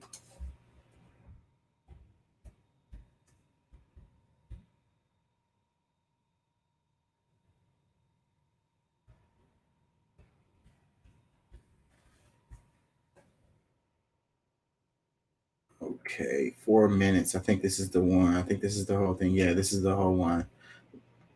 Let's share this because this is great. No, I feel like I'm losing y'all, but I don't care. I like this a lot. Check it out. Tenaglia. Enablers for 100. A president who called how much we spend on defense crazy, but let defense spending grow by over 100 billion in one term. I don't know that. Really? You don't know who called the defense budget crazy? Who is Donald Trump? Mr. Mansfield. Enablers for 200. Enablers for 200. A member of Senate leadership who recently said funding the Pentagon at $886 billion would mean defense is radically underfunded. I don't know the answer. Who is Mitch McConnell? Mr. Khan, you can easily be the winner here. I'll take waste for 300. Great choice. Waste for 300. Ineffective DoD assets that cost about $600 million to build and are now being decommissioned before the end of their useful life. $600 billion. I'm drawing a blank there. Sorry. What are littoral combat ships? You're familiar with this program. Wait. So I don't know if you guys are following this, but she's really just kind of trolling them or whatever. But she's really good at this. Drawing attention to this kind of stuff in this kind of way, in a theatrical. She uses these charts and stuff. It just works. It's hilarious and it's effective, I think. But okay. So the point of this is, we talk about the military budget. We talk about spending. Earlier, I mentioned the debt ceiling and the arguments about that, and then we're talking about cutting social programs so that we can have a deal with the debt ceiling so that the government can keep going on. So, but this is, how much did she say? 680 billion. This is wasted money right here. But they don't want to talk about this. Hold on, let me play it back. Littoral combat ships. You're familiar. What are littoral? How much? There. Sorry. What is the amount? Hold on, that's what I want. I'm drawing a blank there. Sorry. What are build and are now being cost about $600 million to build. Okay. Assets that cost about 600 million. I thought it was a B. That's still a big number. Build and are now being decommissioned before the end of their useful life. Waste of money. I'm drawing a blank there. Huge waste. What are littoral combat ships? You're familiar with this program. Mr. Tenaglia. Enablers for 300. Pardon me? Enablers for 300. Enablers for 300. Individuals who get rich while pushing to overspend our tax dollars. I don't know. Who are defense lobbyists? Mr. Mansfield. Defense lobbyists. What did she say? What was the question? Hold on. Enablers for 300. Individuals who get rich while pushing to overspend our tax dollars. So their whole job is to, get the government to spend money, for defense contracts or whatever, to get defense contracts, And like I said, a lot of times it's a blank check. It goes to my buddy. A lot of times we don't even know where the money is going. And a lot of times it goes into waste, like what she just showed the situation with those combat ships. I don't know. Who are defense lobbyists? Mr. Mansfield. Waste for 200. Waste for 200. I'm really counting on you here, Mr. Mansfield. A program that is $183 billion over budget. 183 billion over budget. And 10 years behind schedule. And 10 years behind schedule. What is the Joint Strike Fighter program? What is the what? Is it the Joint Strike Fighter program? What? That's correct. What is the F-35 program? Correct. Mr. Khan. Missing guardrails for 200. Missing guardrails for 200. The institution that has authorized more defense spending than the president requested for the current fiscal year. More than the president asked for. Who has authorized more defense spending than the president requested for this current 2023 fiscal year? I would say it's the Armed Services Committee. We'll give you that. Who is Congress? Mr. Tenaglia, I'd really love to see you get one right here. I'm rooting for you. Missing guardrails for 100. Missing guardrails for 100. This one I think you're going to know. A review that every agency has passed except the DOD. What is an audit? What is an audit? They can't seem to freaking the defense, and they can't seem to pass an audit. Like I talked about this before, and Bernie Sanders is introducing a bill to force them to either pass an audit or get their funding cut or whatever. But then it's a lot of people don't care. It's like, oh, they're trying to defend Americans. They're trying to, they create freedom or whatever. It's like, so, but that means that they don't have to be held accountable for, the money that was given them. This is coming out of the taxpayers' pocket, and no one cares what they're doing with the money. So, but then another part of this is what I was saying before is black operations. So a lot of, citizens don't know about the under the table type of deals that go on, a lot of the secret missions and so forth and so on. So there's a lot of funding that go into that. So there may be a reason to keep it, kind of hidden. So then they can't put that on the table, So then, but then you're talking about $1 trillion though, trillions of dollars, so does it cost that much in those black ops, So I think that a small margin for error, like, within a few $1 billion, I don't think anybody would be tripping about, especially if that's, people understand that it goes to black ops types of situations. But when it's like a free for all, and it's like, we don't know where it's huge amounts of money, and you don't know where it's going, that is a problem, man.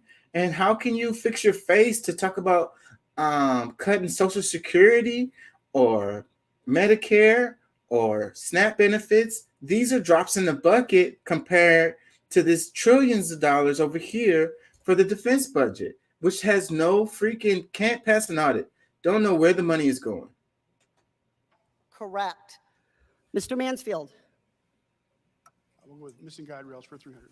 Missing guardrails for 300. This is a really good one. The percentage of DOD's assets that it cannot account for. 61%.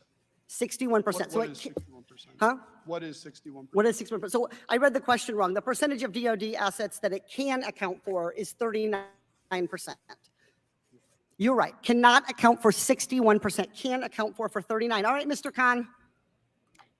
Is that double? 61% of the budget they cannot account for. Like I was saying, if it was just a fraction of it, then I think it'd be whatever, But 61%, that's not just a little over half. Like that's the majority of it can't be accounted for. And you're talking about trillions of dollars here. Jeopardy. Yes. 100. This is it. Waste for 100. DOD assets that have been lost, damaged, or destroyed to the tune of millions of dollars based on a May GAO report.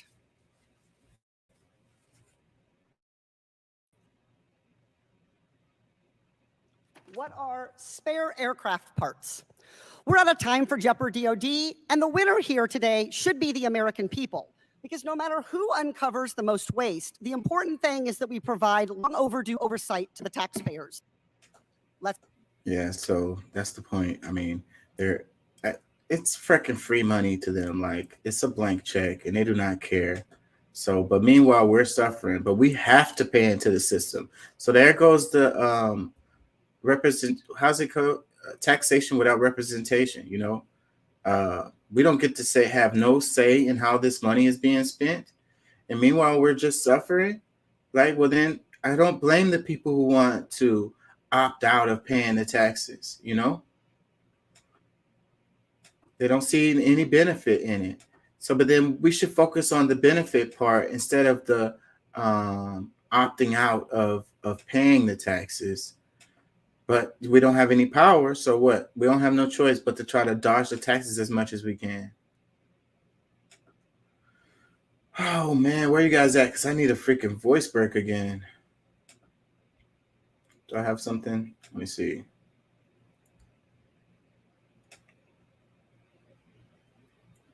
Let me see.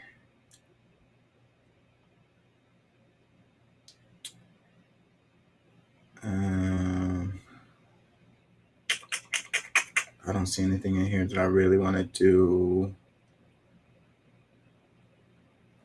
A couple of shorts, but I think I have something in here. Let's see. I know I got something in Twitter, but maybe I'll just go to that. This is a minute. This will give me a second.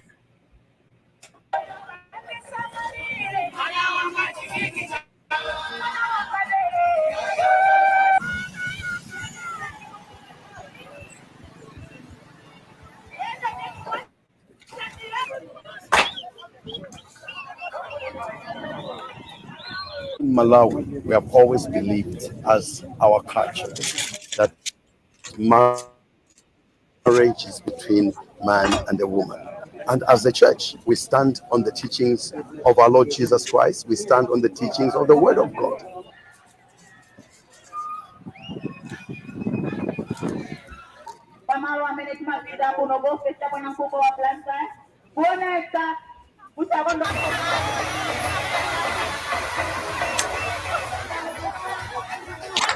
Fortunately, this is the way also Malawians live, according to the will of God.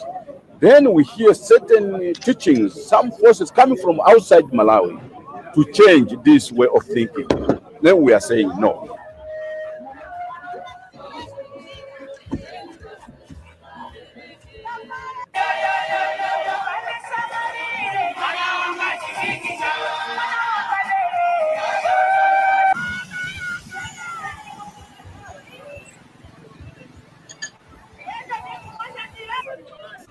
I will start over.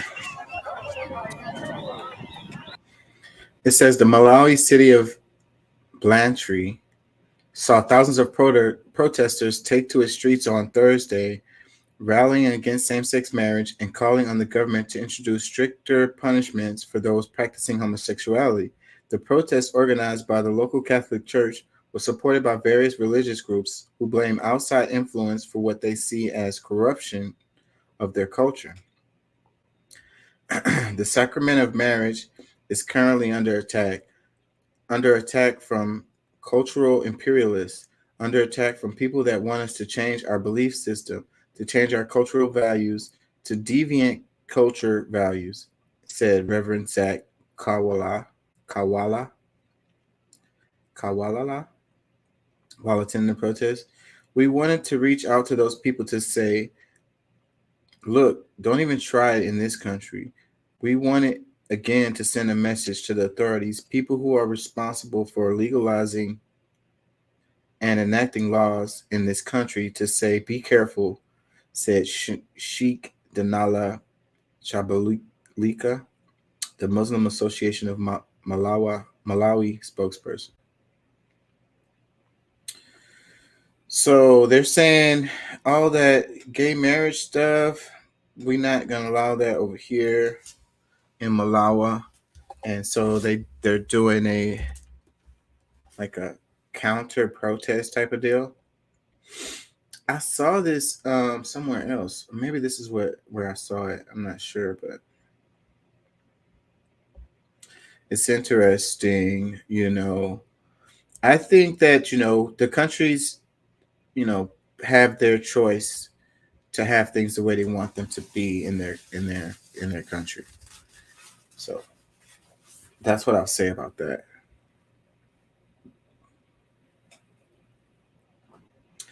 Also think that, anyways, I'm not going to say that. I'm going to defend. I'm going to piss someone off.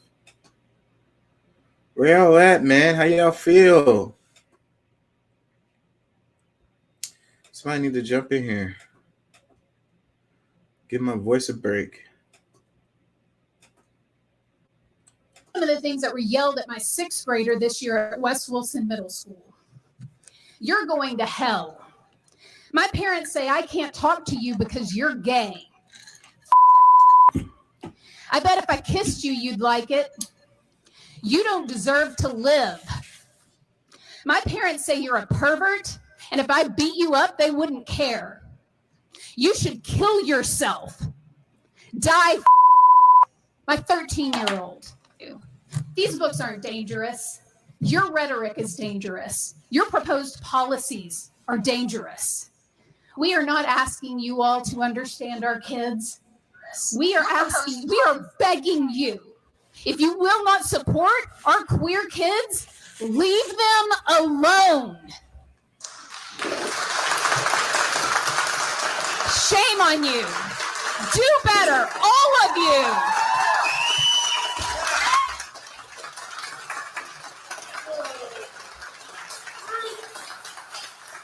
These are Seems like all of the stories are the same. It's kind of like what I was saying about like the bigger story is the people being in solidarity with each other. But anyways, let me read this. It says, during a school board meeting in Tennessee over books. Wait. Can y'all hear me? Okay. Anxiety kind of hit me. During a school board meeting in Tennessee over book bans, a parent ripped into educators saying that books weren't the problem, but rather it was their anti-LGBTQ rhetoric, which had led to her gay 6th grade child being bullied. This week, the Wilson County School Board voted on banning 2 books from its curriculum, The Kite Runner and The Carnival at Bray. After some parents complained, the books were not banned, but were moved to a mature reading category. Ahead of the vote, Lindsay Patrick Wright said her 13-year-old was being told to go to hell and that they didn't deserve to live at school. Books aren't dangerous. Your rhetoric is dangerous, she told the board. So comments, it says, the guns don't kill people. People do. Crowd seems to think books can make you gay. Comment, it says, stop sexualizing kids. Another comment says, the worst hate is from Christian evangelicals. Oof. Another comment that says, protect queer kids, shame people who believe in an invisible sky man.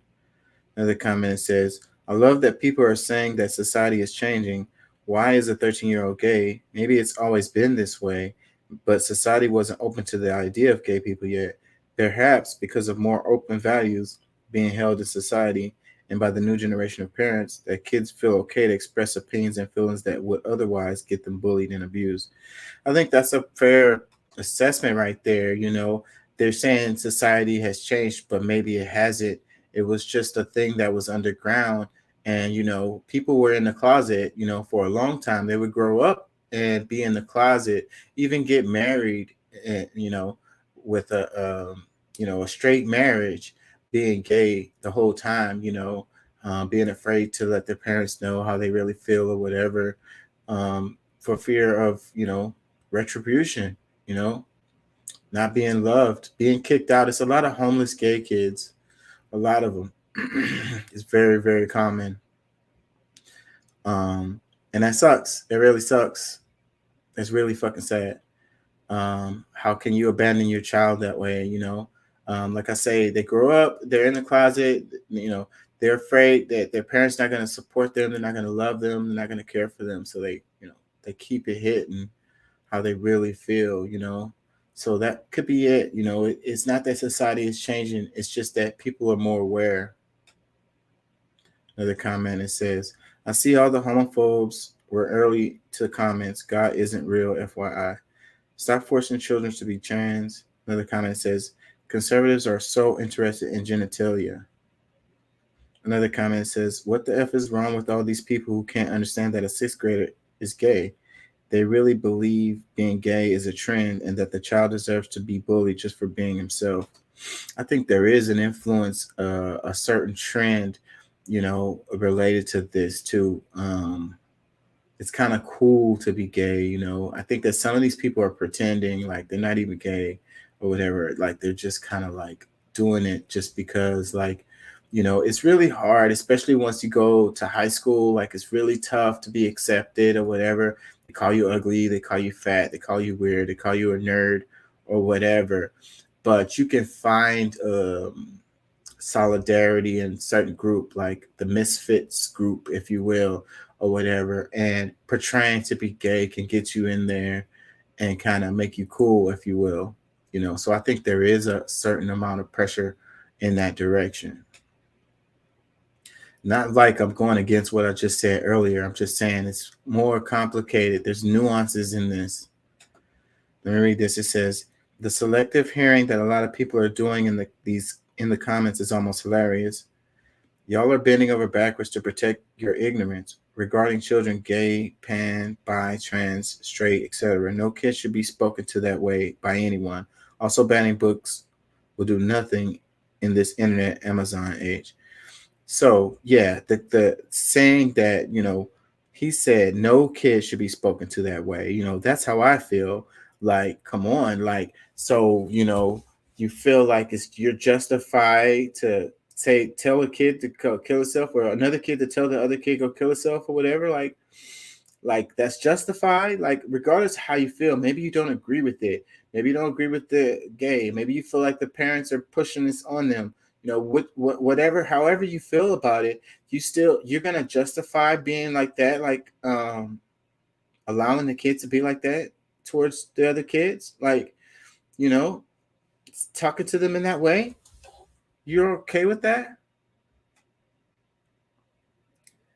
Let me read another comment. It says, I don't see why everyone is so upset or quick to close their minds about this.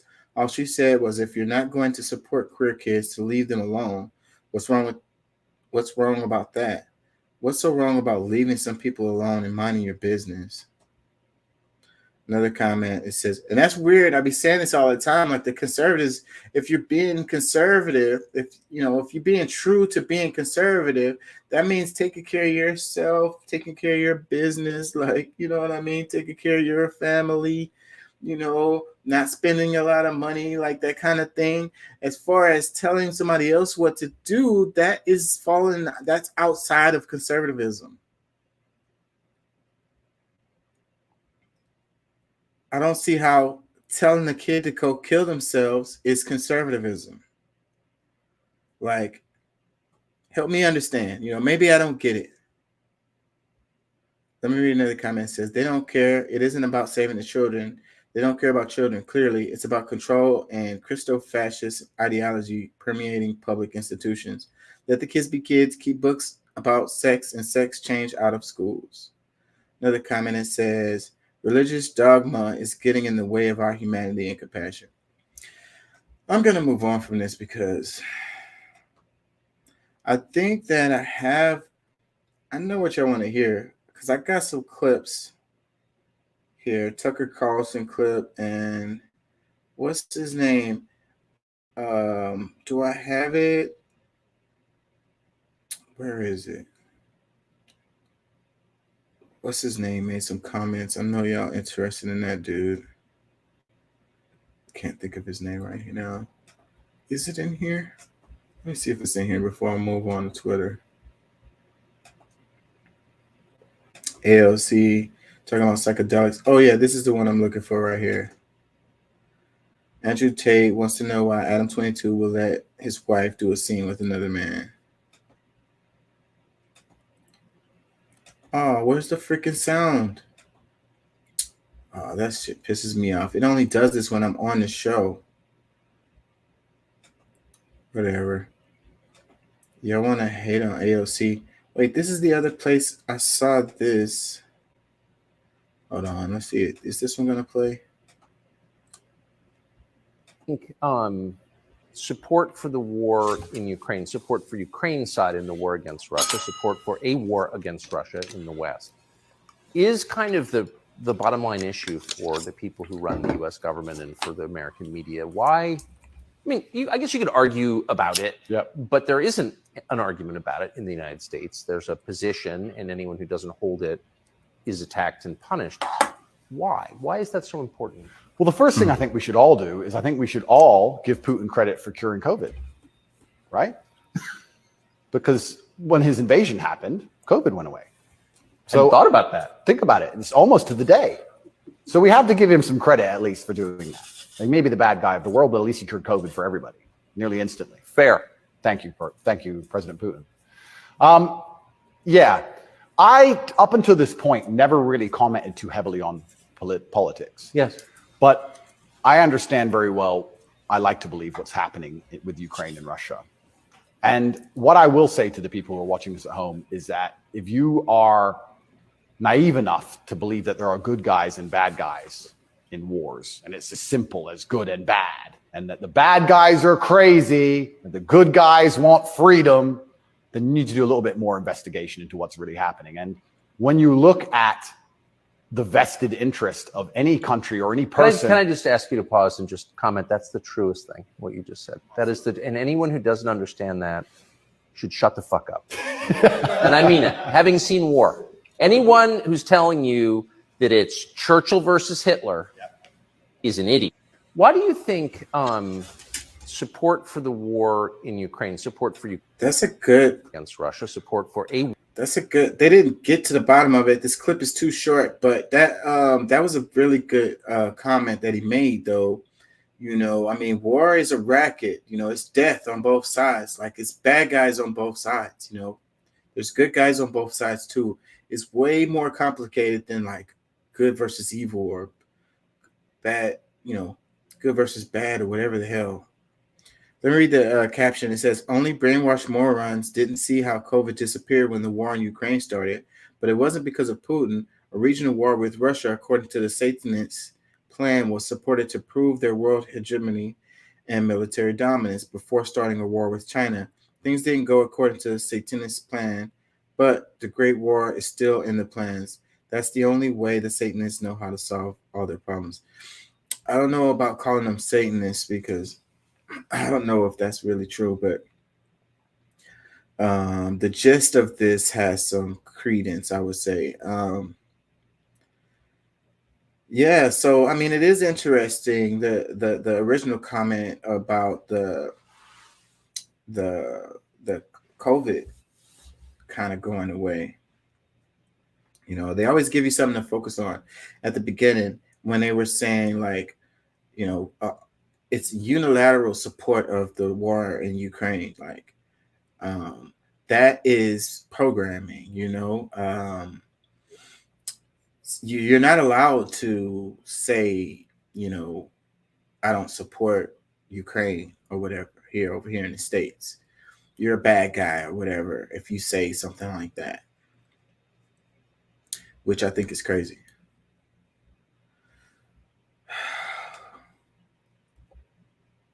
Let me see. That clip is interesting.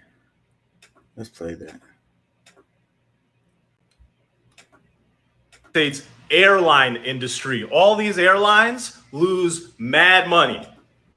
And we found this out during the PPP. They had to make disclosures. They're actually all operating as banks. They don't even sell airfare anymore. Let me explain. So United Airlines, Delta Airlines, American Airlines, they apply for PPP loans and they have to start making disclosures.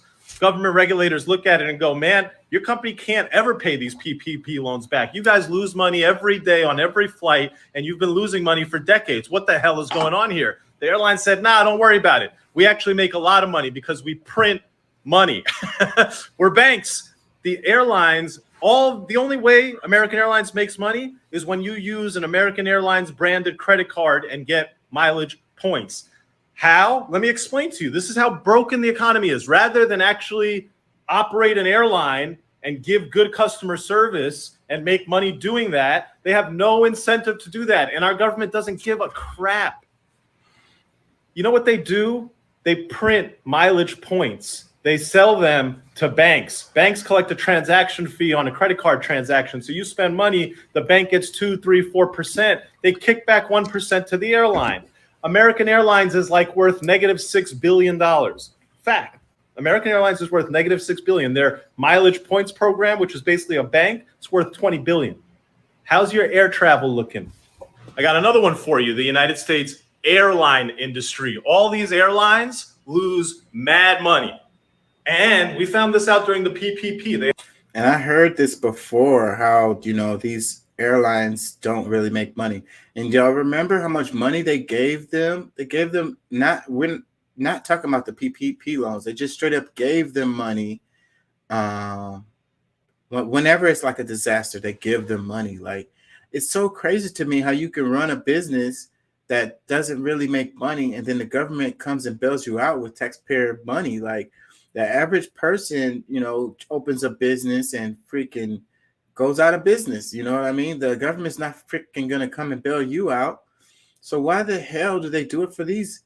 I think if they should be able to run a viable business, and if they can't, then they should go out of business. Like everybody should be on a level playing field that way. And that way we'll get actually good service, we'll actually get good, because see, these big companies stomp out the smaller companies. They don't get a chance to grow. They could have a viable business model, but then if they do, then the big company comes in and buys them out. The same company that just got bailed out by the government. What kind of effing shit is this? Like bizarre, crazy retardedness.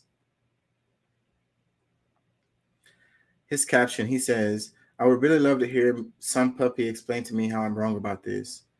Another comment, it says, the whole world is a scam. Another comment, it says, Starbucks also operates as a bank. They house consumer money in the form of loaded Starbucks digital cards. Another comment, it says, I'm having trouble concentrating because all I'm seeing is Al Sharpton from the 1997 hair. Another comment, it says, that's why they give those long-ass credit card speeches on the flights. Another comment, it says, I've been telling people for years that these airlines literally lose money every second. The bank thing is news to me, but makes perfect sense, though. Another comment, it says, why do you think they just cancel flights now? No hesitation. Why do you think so many pilots have just left their jobs? Why do you think customer service is so bad with no repercussions? Why do you think they don't refund you or reimburse you with anything when you fly? The whole Department of Federation Aviation and airline industry has been burnt to the ground with no outrage. Crazy. Another comment, it says, an American Airlines is not worth negative $6 billion. That is, in fact, not a fact. Well, I don't know. Somebody show me the things. So, but if they have the positive billions in the credit card thing where he's talking about the bank thing, then they wouldn't be worth negative $6 billion because you'd have to balance that out with the money that they have for that. So maybe that's what it means. It's another comment that says they make mad money selling bottled water for $4. Another comment says, if they didn't do this, the price of air travel would skyrocket. It's better for consumers if the airlines operate this way. I don't see how you figure that, I really don't. And I get the argument about the price of the air traffic, the air travel, like people wanting to get like $100 tickets or whatever. But the business needs to be viable. So if the tickets have to be higher to have a viable business, then that's what it needs to be, provide service to the people, and the people are going to be willing to pay those prices. You give them shitty service and they're going to be looking for $100 ticket. And they're just going to accept that shitty service because they're paying them $100 ticket.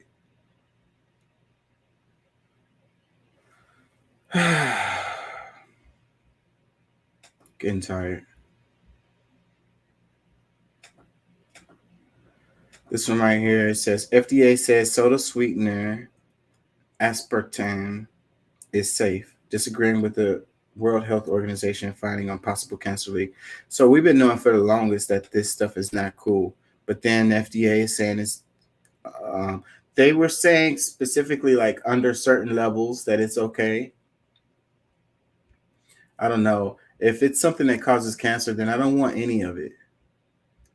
CNBC, it says, U.S. FDA disagrees with the WHO finding that the widely used soda sweetener aspartame possibly causes cancer in humans, saying the studies used to reach that conclusion had significant shortcomings. Aspartame is one of the most studied food additives in the human food supply. FDA scientists do not have safety concerns when aspartame is used under the approved condition. Used under approved conditions. What the hell does that mean? An agency spokesman said late Thursday, shortly after the World Health Organization released its findings. The International Agency for Research on Cancer, a WHO body, found a possible link between aspartame and a type of liver cancer called hepatocellular carcinoma. after reviewing 3 large human studies in the US and Europe. So FDA don't care about your damn health, clearly. Like, this damn aspartame is fucking not approved in a lot of countries around the world. They just don't fucking put it in the, and it's the same damn products. So you could buy the same as product in another country and it won't have this ingredient in it. It's cheap. It helps them make freaking money, and they're okay with selling it over here in the United States. Nobody gives a F because it's all about making money over here. Screw your health. We just want to make some freaking money. The hell out of here with that. You know, if you want to have like sugar, too much sugar is bad, but you know, if the real sugar is better, you know, I mean, like, just limit your consumption. So like you know, the thing is, like, a person drinks a Coke and they know it's bad, so they drink one Coke. You know, a person thinks that the Diet Coke is good or the Coke Zero is good or whatever, like it doesn't harm you, it doesn't have any negative effects, so then they drink 20 of them. Like, that's where the problem lies, you know, the overconsumption. You know, just have a little bit of freaking self-control and don't freaking overconsume the sugar, you know, and then you won't be getting fucking some damn chemical that they put in the shit, and God knows what the hell that's doing to you. We know what sugar does to you. We don't know what the hell this damn man-made ass thing that they make it does to you over time. I read a couple comments. It says FDA equals money over everything. Did I skip any? No, that was the first comment. The next one, it says, I trust neither of these organizations. I'm telling you, the World Health Organization is not the best either. Another comment says, FDA saying anything means nothing. Another comment, because they're funded. Like, they get funded by the same damn companies that they're fucking supposed to be testing or whatever. Like, it's a racket. You know, a lot of times these studies that they do are funded by the same company who they are trying to see. Of course, they're gonna disregard results that go against their freaking bottom line, and they're funding the whole thing. Like, come on, you guys, you really need an independent entity to do these studies for you to trust the results of them.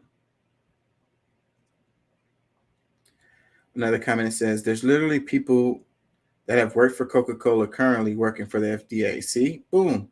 Another comment that says, Coca-Cola lobbying in action. Another comment says, Coke and Pepsi didn't pay who yet? See? Another comment says, FDA just got paid. Another comment says, sorry, I'm going to trust the WHO. Another comment says, odd how the FDA seems to approve lots of horrible products. I'm telling you. Another comment says, the FDA proved it's definitely 100% bad for you. They take bribes all the time to get the junk to consumers. You couldn't pay me to ever drink or eat something processed. Another comment, FDA sleeps with the soda companies who makes this crap. It says, I don't believe anything the FDA says anymore. Food and Drug Administration. Make you sick and then sell you the drugs that supposedly make you better. All the while they're just making a killing.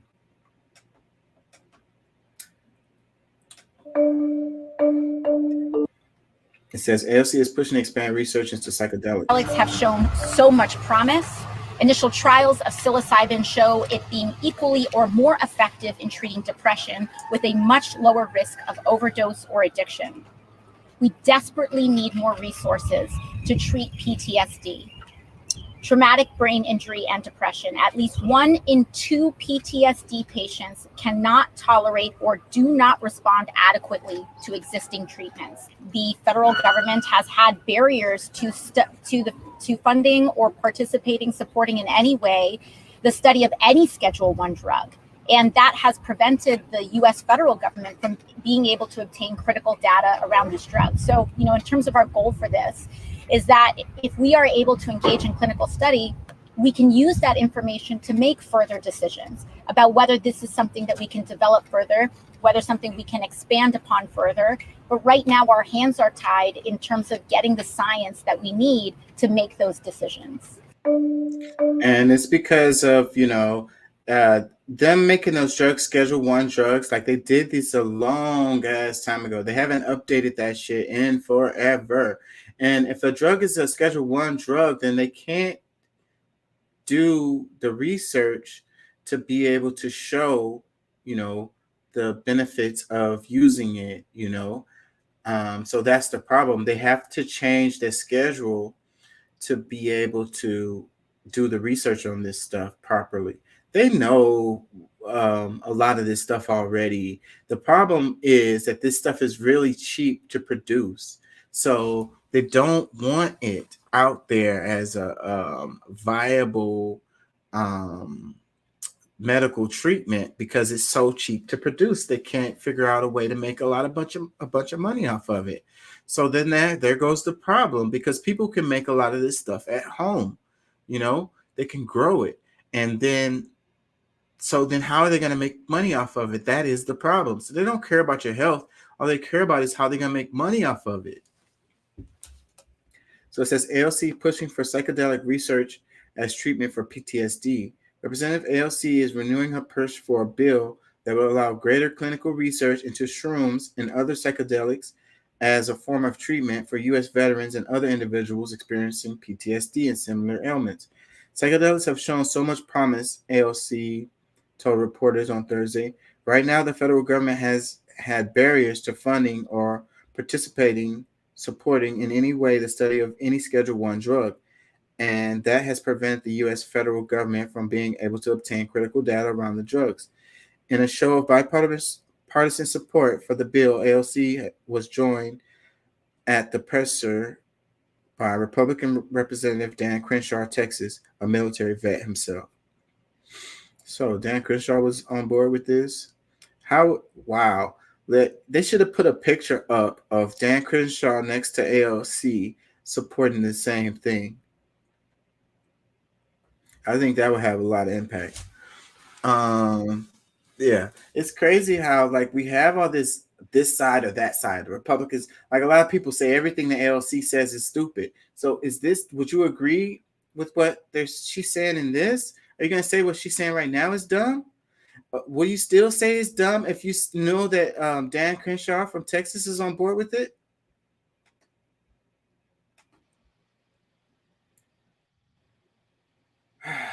What's up, Pat? How you feeling? Feeling pretty good, man. How about you? Yeah, I'm here. Can you hear me? Yeah, I can hear you. Shit, I'm good, man. I can't complain. So, did you hear this part? Do you think AOC is dumb for talking about pushing for more research for using psychedelics for PTSD? No, but I think that at the same time, I don't really, I guess I don't trust the system, the current system, to do psilocybin's justice. They're gonna change it and do things to it that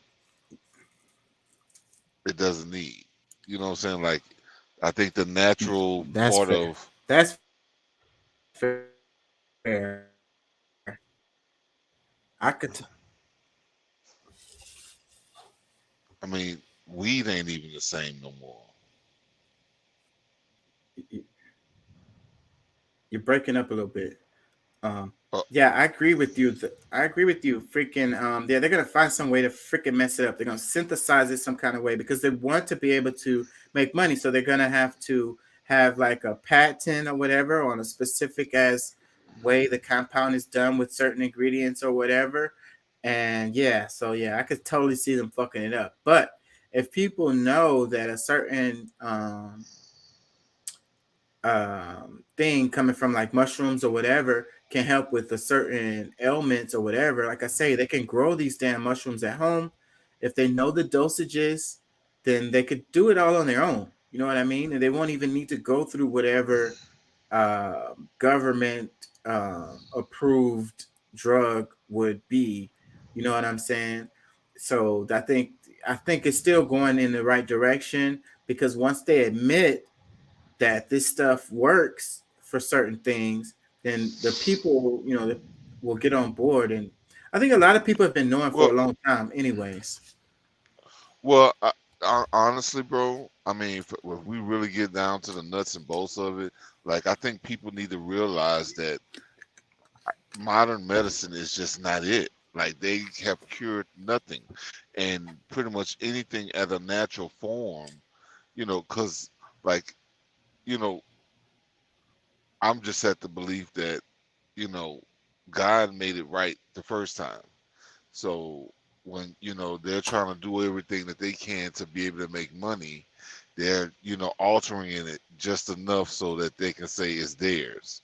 And, that's taking a lot of shit out of it and adding things that just have no cause, no need in the human body.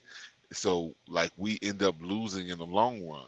So we need to just all like get back to, okay, like there's two books that they look in, like when doctors are prescribing medicine, they can go to the book that has pharmaceuticals.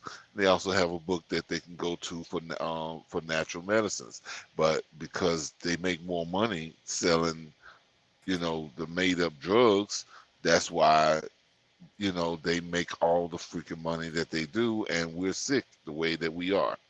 So at some point we're gonna have to man up and just adults again, instead of allowing them to treat us like children and give us what they want, because they're saying if we're gonna be gullible enough to take every little thing that they give us and expect that without just a little bit of work on our own, or at least to where we can trust them again, because I mean it's like we're actually dying.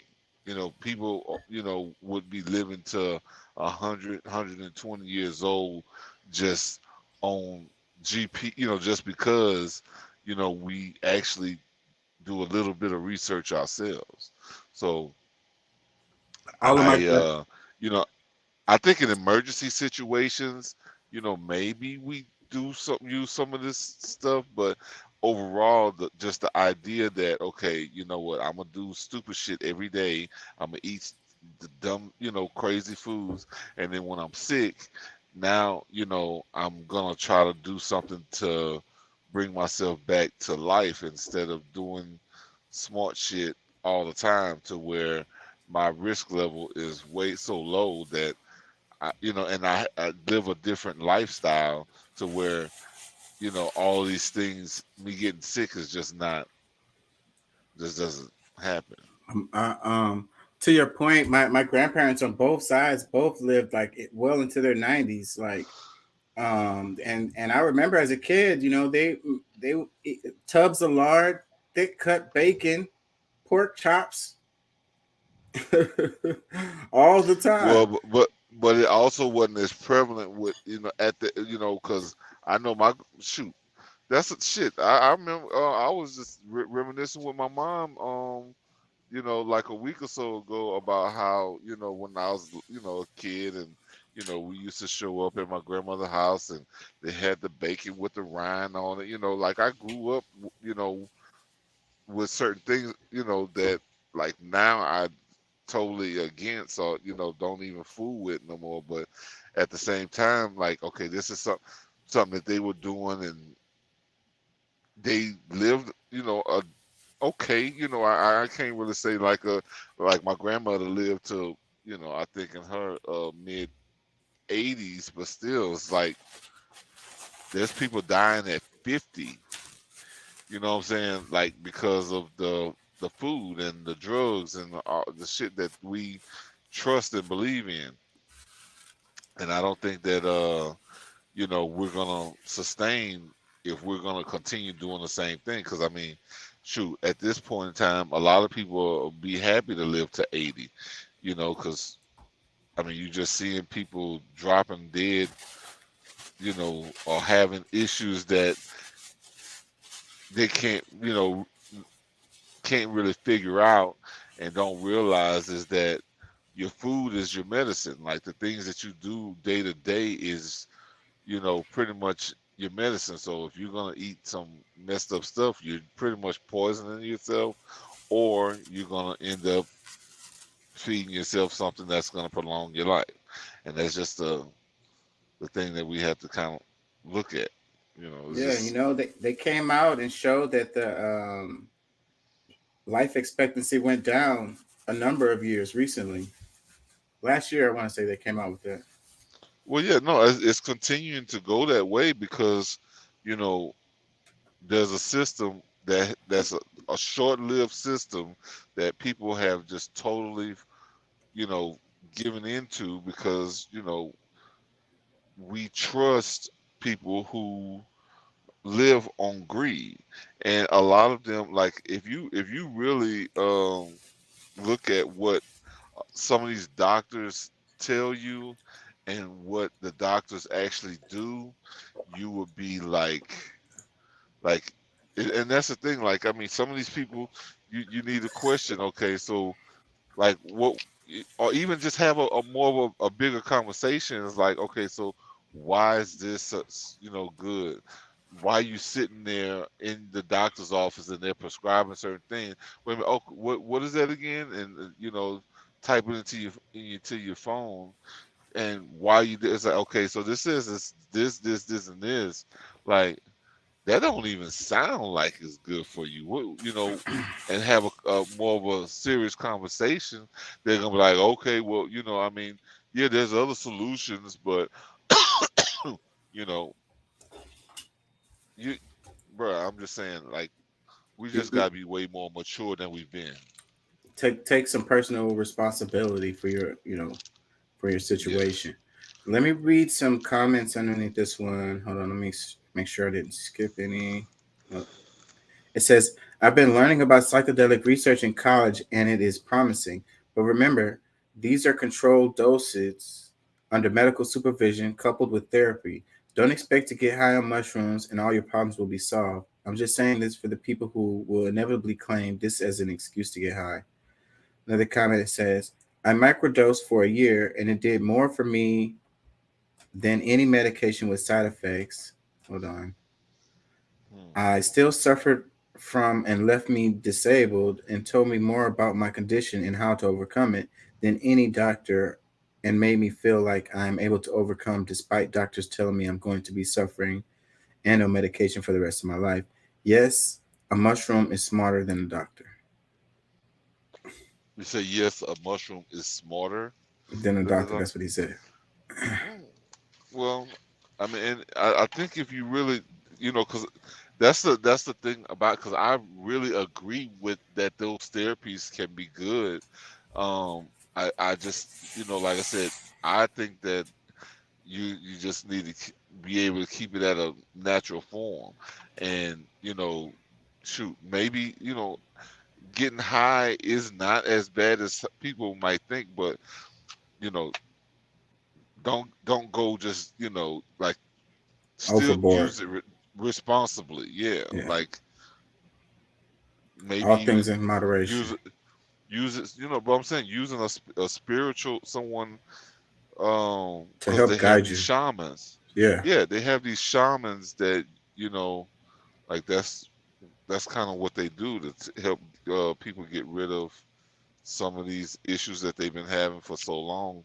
So yeah, I definitely say that that's a great option, but don't go giving yourself these king what they call them heroic doses. So like don't be foolish. Another comment says W for AOC. Another comment says during a time when addiction is an epidemic. So this person is saying that it's a bad thing because we have an epidemic of addictions. Another comment says no thanks. Those drugs cause more trouble than they are worth. Another comment says if y'all stop feeding y'all kids all the poisonous food that the U.S. feeds us, we would have zero depression. Don't. I don't know about having zero depression though, because depression is coming from these social issues. It's You no, know, no, no, no. That's not necessarily true, because what they're saying is, because honestly, like a lot of the issues that we see that's more common today is because of the chemicals that's in a lot of chemicals that they rule to be okay for us to ingest. But I don't know if people remember last year, 2 years, when these baby formula production companies were under fire, getting blown up, and all these different things. Well, a lot of people were finding out that, like, part of the reason why, like, the chemical imbalances that children are seeing, humans are seeing, is because that you're not using natural sources, like, most, like, just like any other creature on the planet eats, or those first moments of their lives, they're eating from the mother's breast. And we've gotten to the point to where we are allowing people to create this master formula that is freaking killing people. And also, where we're seeing that, because I mean, even science says, shows it, that, like, even the heightened rate of homosexuality in children is because of the chemical imbalances that it gets through baby formula and some of the baby foods. So it's just that, like, nobody's really pays attention to these things that they actually tell you about. But this is such a quick, oh, got to get you back to get women back to work, when they really need to be nurturing their children. um well, look, spending more. that's where I was about to go. That's the direction I'm going in, because it's saying we would have zero depression if it wasn't for the food. I can't say that the food is not having an impact on people's chemical balance, and could be impacting depression. But us not and living other properly, and there's other things. the Yeah, many other not. factors. That's the point I'm making. A big part of it is going to be the way that you live, stressing out about bills, having to go directly back to work after having a baby, like all of that stuff, like the pressure of the situation that we live in, the way our society is designed. These people are depressed because they're not living. We're living in boxes. We're disconnected from nature. We freaking stressing about bills every fucking month. Like that's where I would say the majority of the depression is coming from well, that. but I mean, those are things that come along with an addition to the depression. But our bodies are overstressed because of the chemicals that we're getting from birth.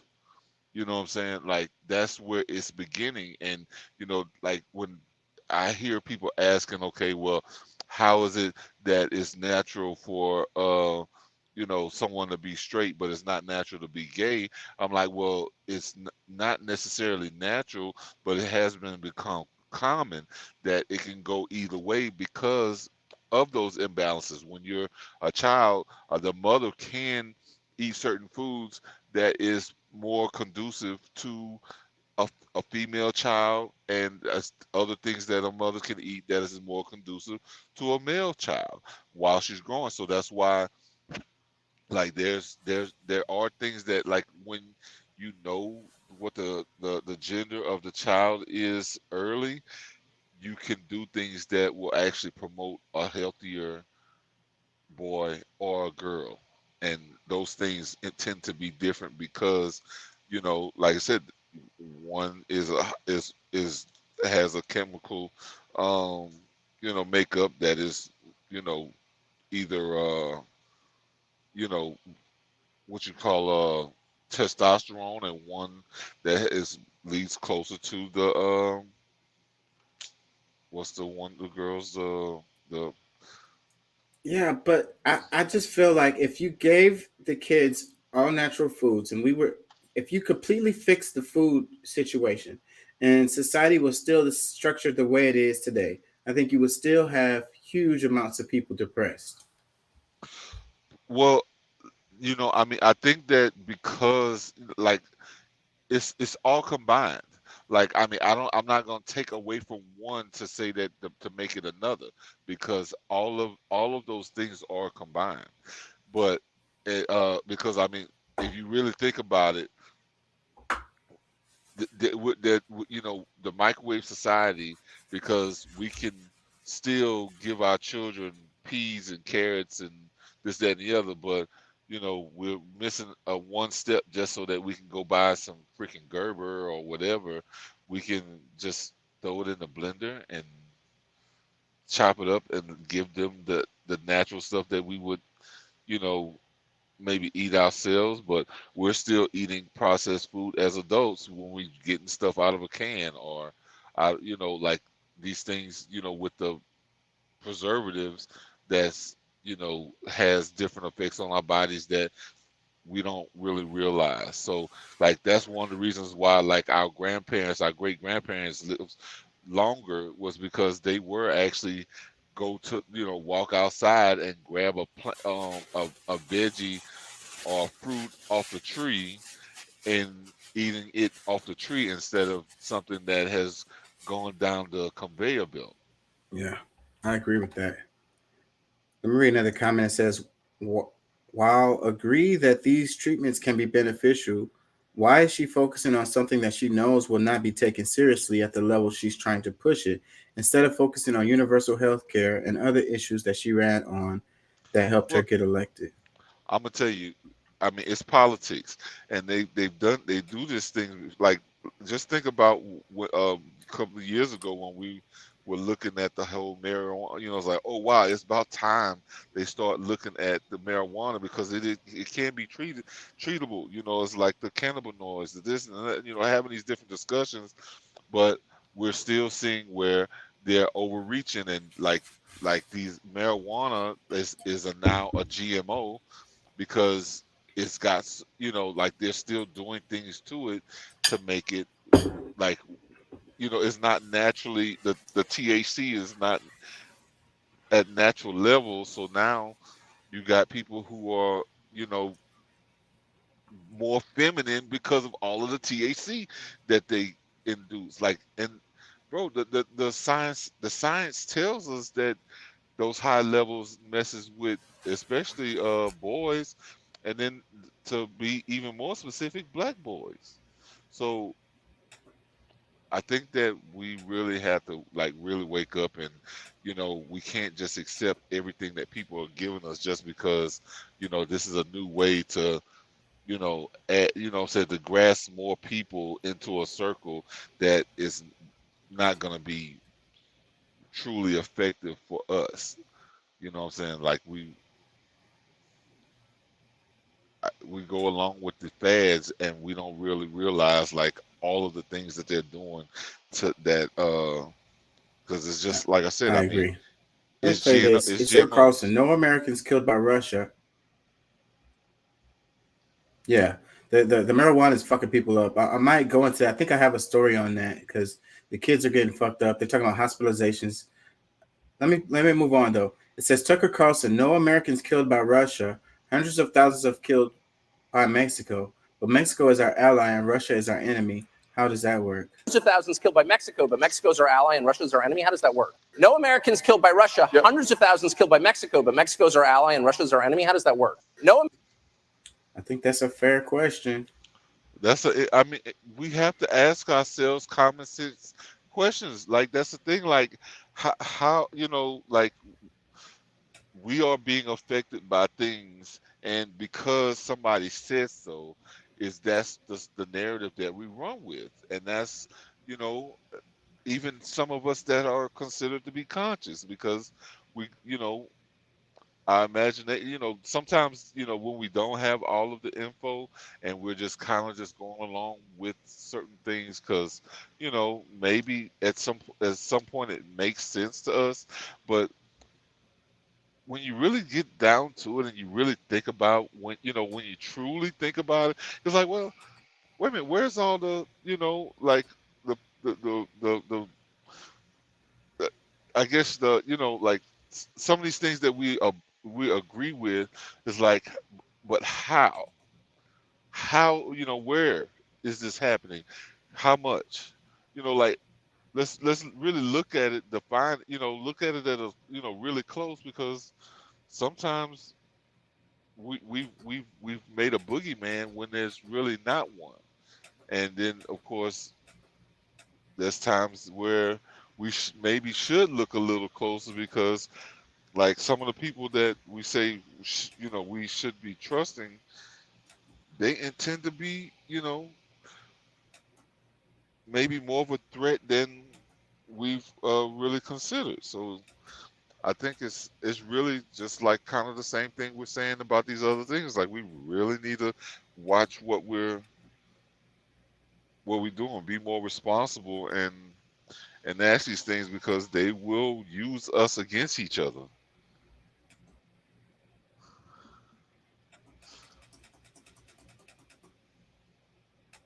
I skipped a couple of ones. I think I want to go back to on Instagram.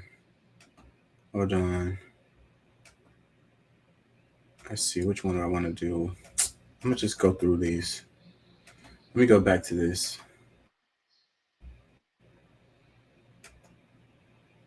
I kind of like to do the little short stories sometimes, because I don't know, it works better when I do the editing of these live streams. I do the little clips, and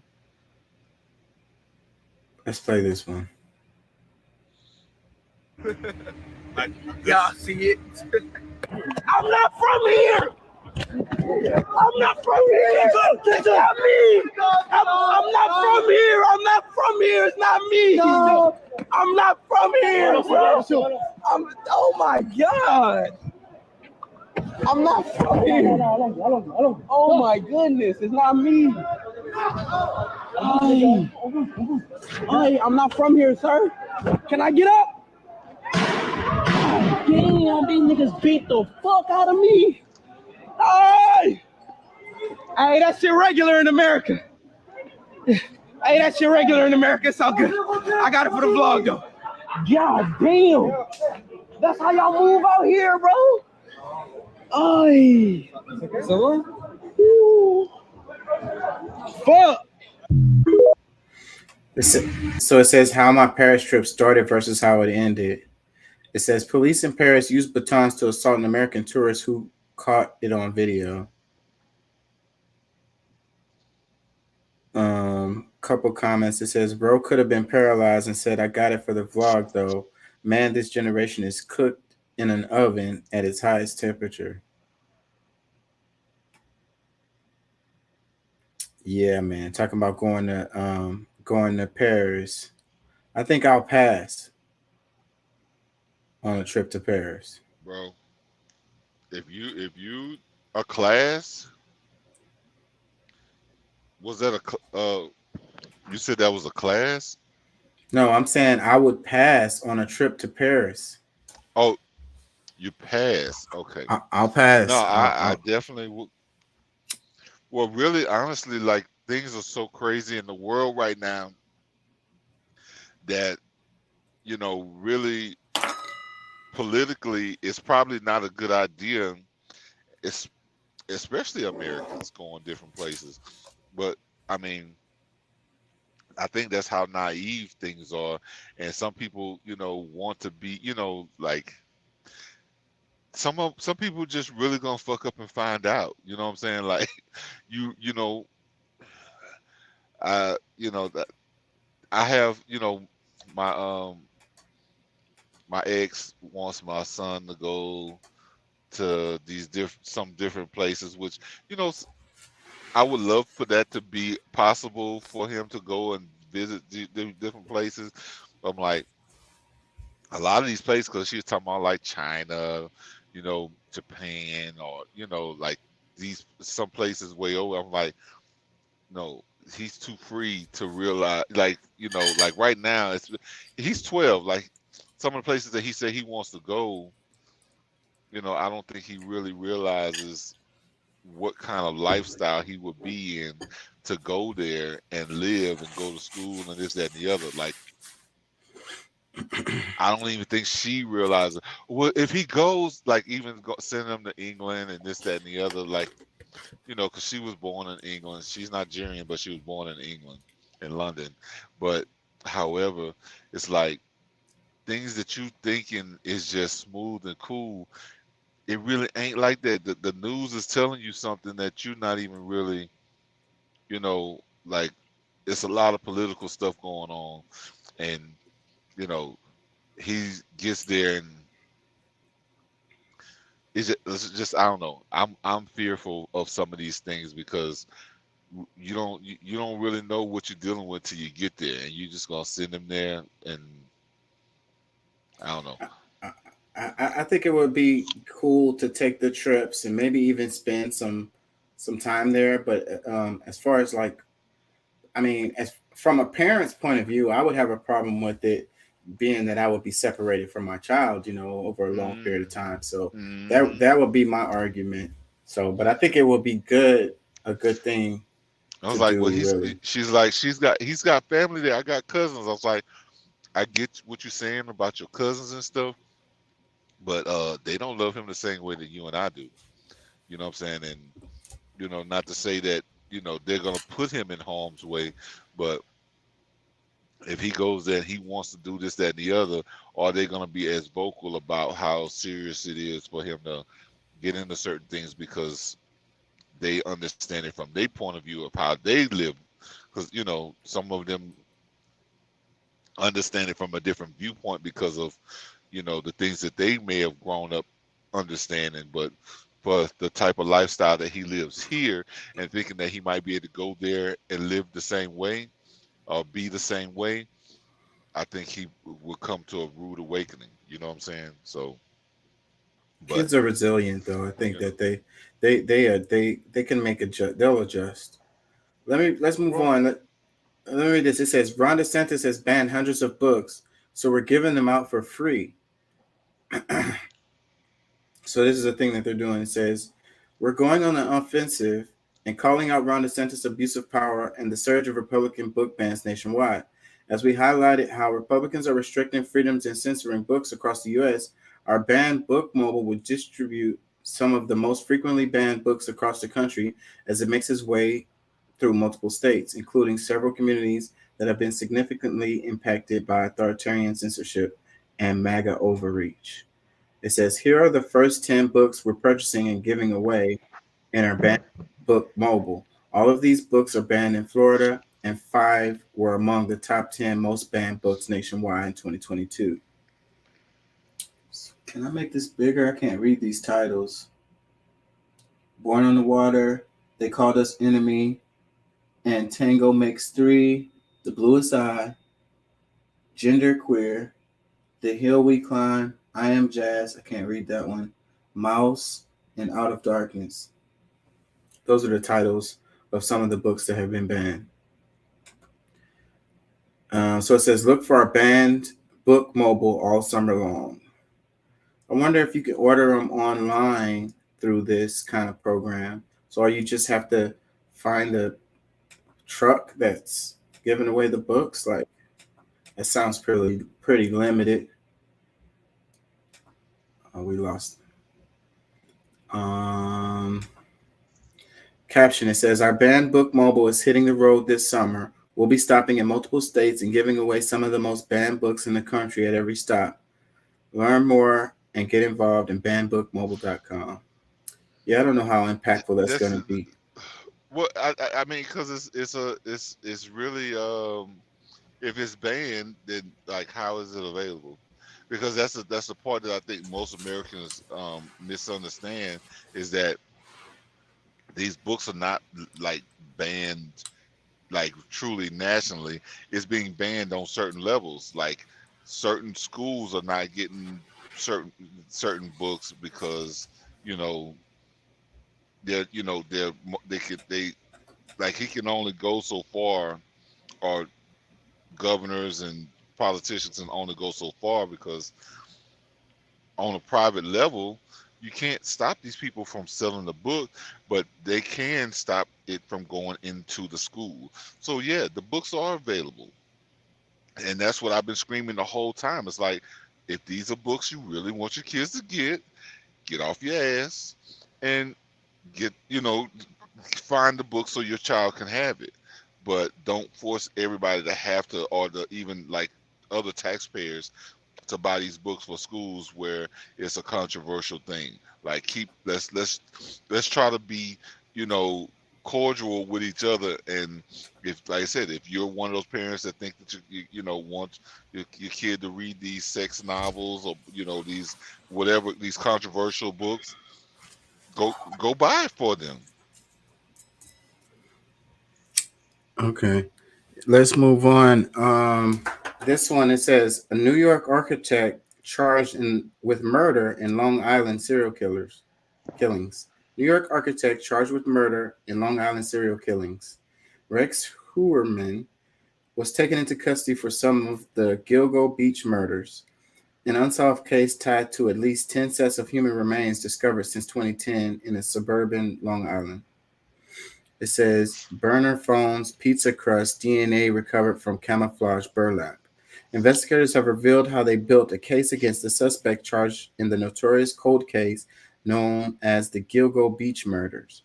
The string of killings on New York Long Island had for years sparked conflicting theories about whether a serial killer was responsible, ever since the set of at least 10 human remains were discovered starting in 2010. Rex Heuermann was charged by a grand jury with 6 counts of murder in connection with the deaths of 3 women, and police have said he's the prime suspect in the disappearance and death of a 4th woman. Heuermann has pleaded not guilty. I don't know. This kept popping up on my thing, so I just felt like I'd cover it. I don't know anything about this, though. I saw the picture of the guy. It's like a older white guy in a suit. The same guy you would not think was going to be the serial killer or whatever, but the serial killers are always the people who, are your neighbors, regular folks that you're going to say, no, these guys, he's not a killer or whatever. Like, they chase after the people that look like thugs or whatever. They call them thugs or whatever, but these not the same. Like anyways, you get my point. What were you going to say? No, I definitely get it, because that's why, like, to me, like, a lot of the people, these pedophiles, like, they've been going under the radar. And you're going, like a lot of this stuff that, them trying to create terms to call them instead of, they're trying to make it more conducive or easier for these type of people to exist. And, people that you deal with all the time, you just wouldn't just, automatically assume that these are the type of people that would harm your child.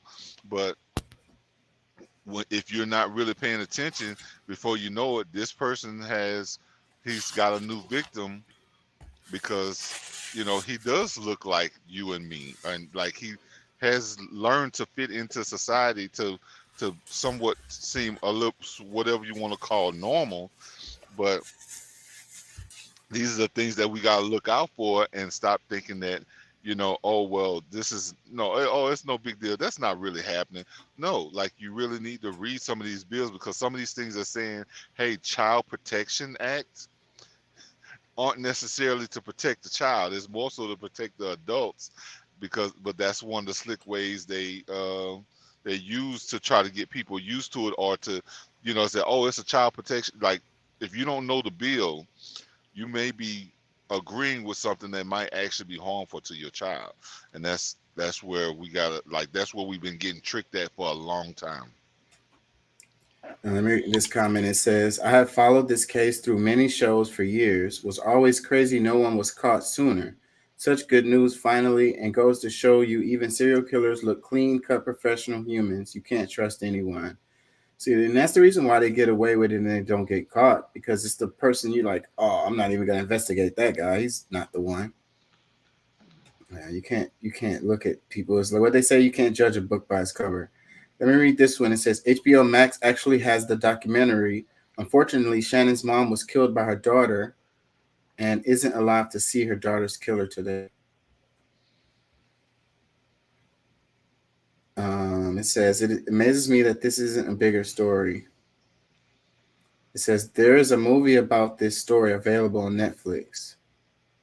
Another comment, it says, forensic medicine and the investigations behind it are simply phenomenal. It's crazy because I remember a TV show or something I was watching where they was using a pizza crust. I don't know, it was a movie I saw recently or something. I can't remember what it was from, but the guy went and dug in this guy's trash and pulled out pizza and tried to match it with the dental records of like, because they like to bite their victims. I think it was that Denzel Washington movie. Yeah. I think that was the movie. Yeah. It was the movie. It's the simple thing. What is it? It's the little things. Little things. That's the name of the movie. But see, the way it didn't match because the guy used dental implants. He used like some kind of grill or something he would put in his mouth, and that's the reason why the bite marks didn't match. That was an interesting ass movie. They ended up killing that guy. Like they knew he was the killer. They ended up killing him. Yeah, I'm giving away the movie. Well, whatever. Y'all ain't gonna know what I'm talking about. Spoiler alert. Anyways, after the fact. Go watch that movie. It's pretty good. Check this out. It says, controversial U.S.-made cluster bombs arrive in Ukraine. Russia warns U.S. is risking direct clash. So, boom. This is another thing that's freaking fuck around and find out type of situation. You know, the U.S. keeps on pushing and pushing and pushing. A direct war, instead of a proxy war with Russia, a direct war could come. So it says, cluster munitions provided by U.S. have now arrived in Ukraine, the Pentagon confirmed. Kyiv lobbied hard for the weapons, viewing them as an important tool for fighting back against Russian forces. But the issue faced significant opposition and debate in Congress due to the controversial nature of the bombs, which opened in the air and released numerous smaller bomblets. Cluster ammunitions have one of the highest failure rates of all classes of weapons, as their bomblets are meant to explode on impact, but often do not, instead exploding years later and causing devastating harm to civilians. They also often miss their intended targets and affect areas far beyond their target range. Russia has been using cluster bombs in its attacks on Ukraine. So, pointing fingers, you know, war's a racket, people die, but the United States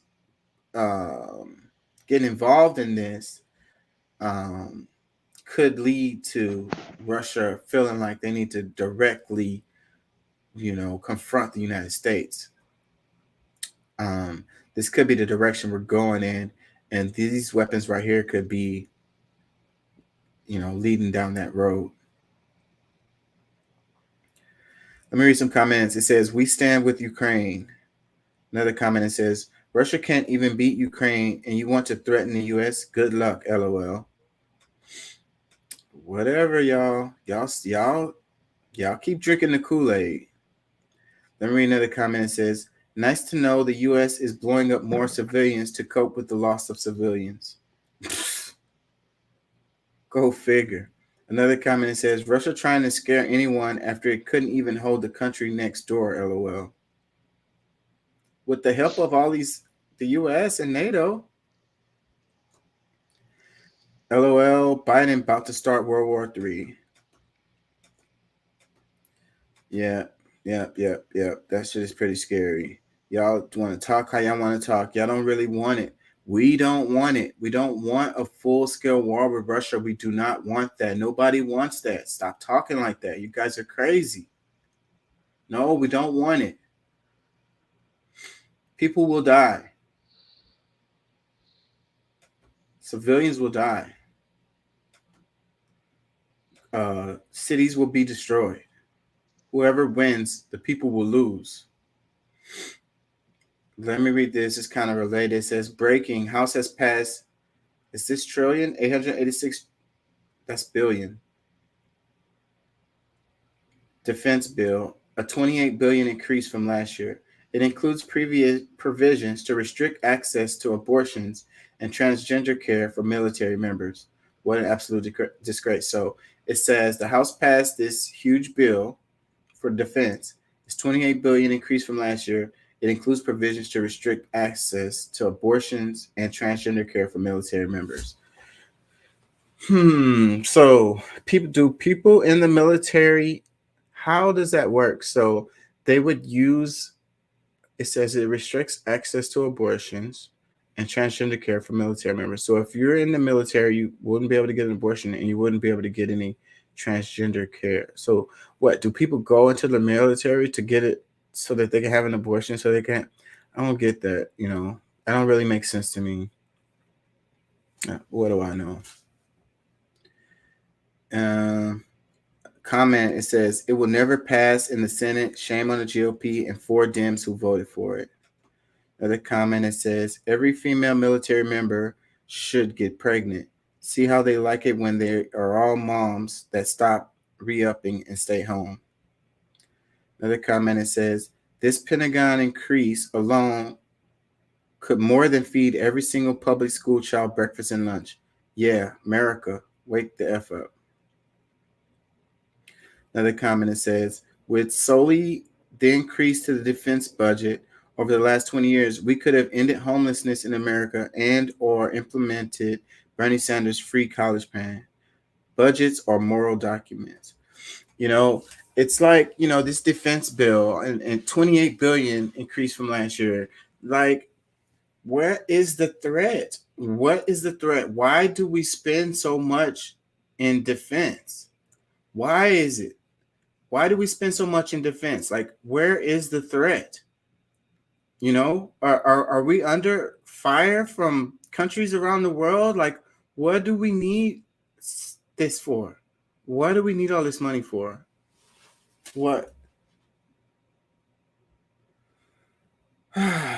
Anyways, my eyes are starting to burn. I don't know how much longer I'm going to go here. Okay, this is a story I've been meaning to kind of cover. It says Secret Service say it found weed in White House months before cocaine discovery. Vlad TV posted this, so they're being messy. But I don't know if I have it here, but they said they did an investigation on the cocaine that was found in the White House, and newsflash, they couldn't figure out whose it was. Like, they've concluded their investigation and they haven't found out who, you know, they couldn't figure out whose cocaine it was. You know, that's kind of weird, right? Like, I think it says something when they don't know whose cocaine it was after doing an investigation in the White House. Like, were they really trying to figure out whose cocaine it was? Pat says his connection is bad.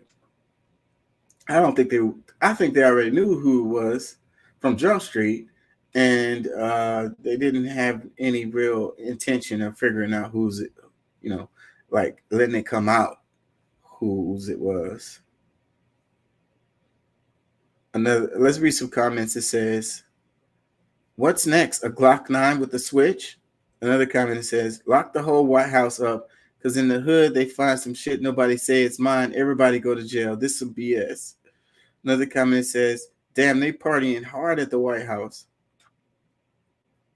Another comment says, well, weed is legal in DC. Coke, not so much. Another comment says, wondering what kind of fire the White House got. Another comment says, I thought it was Secret Service. What happened to discretion? Shit's fishy as F. Another comment says, well, why are we now just hearing this? Sounds like a cover-up. Another comment says, and if weed was found months prior to the Coke, then why not up the camera surveillance and drug test everybody there? Nobody employed at the White House should be doing cocaine. The weed is cool, but why leave it for people to find? There's got to be something more to it. Another comment says, the White House became the ghetto. Another comment says, yet they constantly attacking my Spanish community, trying to lock us up daily, shaking my head. The hypocrisy is hilarious. That's a problem right there. The hypocrisy, you know, I don't really care, you know, that somebody is doing a bump here and there, somebody taking a chief in a little bit up in the White House. I do not care. But when you turn around and want to freaking lock somebody up for the life for doing the same thing, There, I have a problem. That's messed up.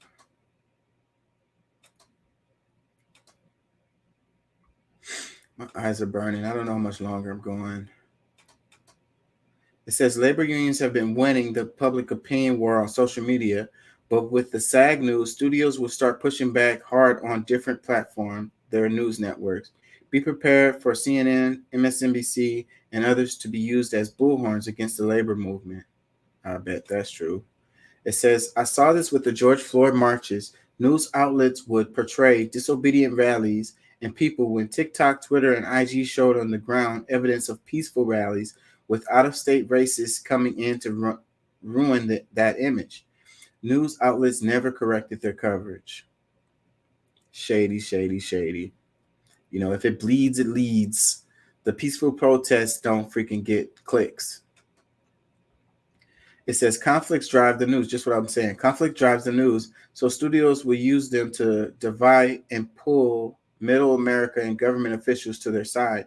I truly hope our higher ups have a plan to counteract this aggressively and early. I have faith in them in the days and weeks to come. Whatever. I don't have any faith. You know, the government, we know that the CIA, FBI is all intertwined with the news, the major news networks. You know, they write the stories in some cases. Like, so no, they're all muddled in together. So no, I don't have no faith in it. It's, you know, they're just gonna keep on doing more of the same. You know, that's the reason why people go to independent media to get their news nowadays. I'm running out of energy here. I think I had at least one more that I wanted to do. What was it? You're talking about the strike. We talked about that. Yeah, man, I think I'm gonna wrap it. China this week. I had an overall, is this it? Singapore most corruption probe involving cabinet minister in nearly 4 decades. I don't know if anybody really cares about that. Oh, this is it right here. It says, despite all of the cameras pointing directly at the scene of the crime and the greatest forensics anywhere in the world, they just can't figure it out. They know the answer, and so does everyone else, former President Trump posted on Truth Social. Trump criticizes end of White House cocaine probe. Do they have a video, or is it just it's a freaking news article? What is it? Hold on, let me see. It's an article, and my eyes are burning. I don't feel like reading it. It's pretty funny, though. Wait, no, there is a video. Because it's The Hill. I like The Hill Rising anyways, y'all. If y'all check that out, it's pretty cool. Don't agree with everything they say, but they got a cool little setup where they try to come from the left and the right. And they have some really good, important-ass arguments. Stephanie Grisham, Secretary. Former White House Press Secretary Stephanie Grisham recently said in an interview with MSNBC that she saw former President Trump show classified documents to people at his Mar-a-Lago residence in Florida. Let's watch. Documents to people at Mar-a-Lago on the dining room patio. So he has no respect for classified information, never did. Last month, Trump pleaded not guilty to 37 counts related to his alleged mishandling of classified documents and his efforts to block the federal government from recovering them. The federal indictment against the former president featured a partial transcript of a recording of the July 2021 meeting at his New Jersey golf club, in which Trump appeared to show off a classified Pentagon document that he had taken with him from the White House. A recording of the meeting obtained by CNN was subsequently released to the public. Trump has called his referral of documents in the recording, quote, bravado, and that he was not actually holding any classified documents. I'm so tired of that freaking story. I thought they were gonna do the cocaine story. It went into that though. I'm so tired of that story. I swear she looks like what I would imagine Lisa Simpson would look like from The Simpsons if she grew up. I don't know why I always think that. I can't help but to think that way. I'm crazy, y'all. Pat says, if they know who drugs are for, another cover up. Yeah. It says, of course they know who's doing the drugs. More cover up. It says, sorry the interruption. Yeah, they probably know whose drugs they are. So they can't just be like, oh yeah, it's this person. I don't really care. Like I said, I think that they just need to be fair with people. If they're gonna hold regular folks accountable for that stuff, hold them accountable too. And if they're not gonna hold them accountable, then let the regular folks slide too on that shit. Everybody does that stuff. It's really common. Cocaine and weed is common as hell. Super common. It's funny though, with Trump saying, he said, despite all the cameras pointing directly at the scene of the crime and the greatest forensics anywhere in the world, they just can't figure it out. That's funny to me. Like, we don't know whose cocaine it is. Shit, we don't know who's fucking.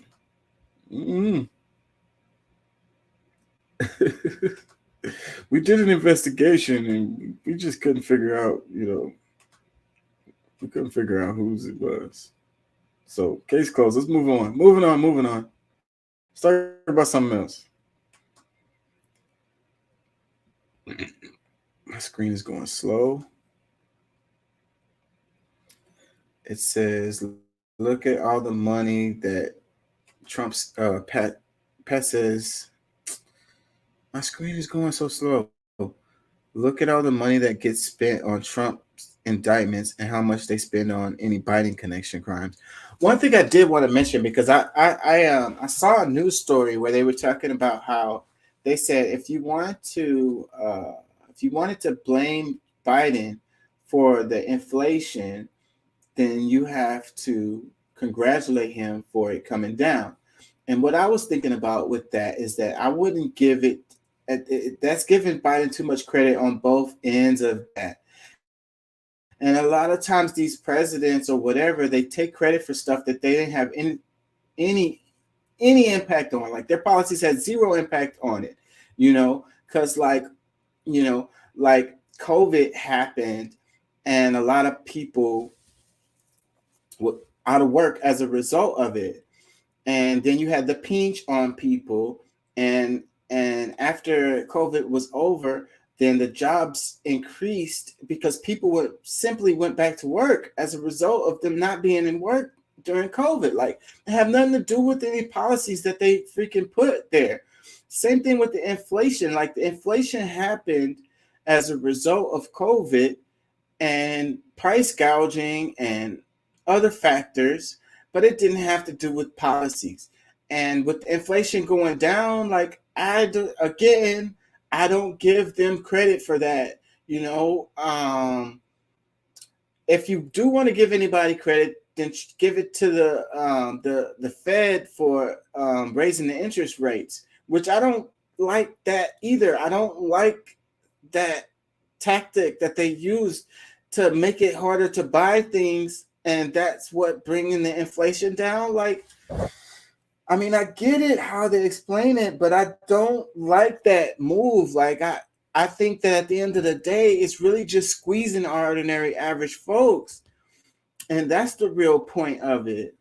And they don't really give a damn. And a lot of the shit is fake anyway, with the prices of the freaking, like, they can't control the real estate prices. They can't control the rent prices or whatever. Like, oh, it's just the market that's dictating that. The market is dictating that because these people know that they can get away with charging people an arm and a leg for a fucking hole in the wall, you know? And I was reading about how so many people are working from home.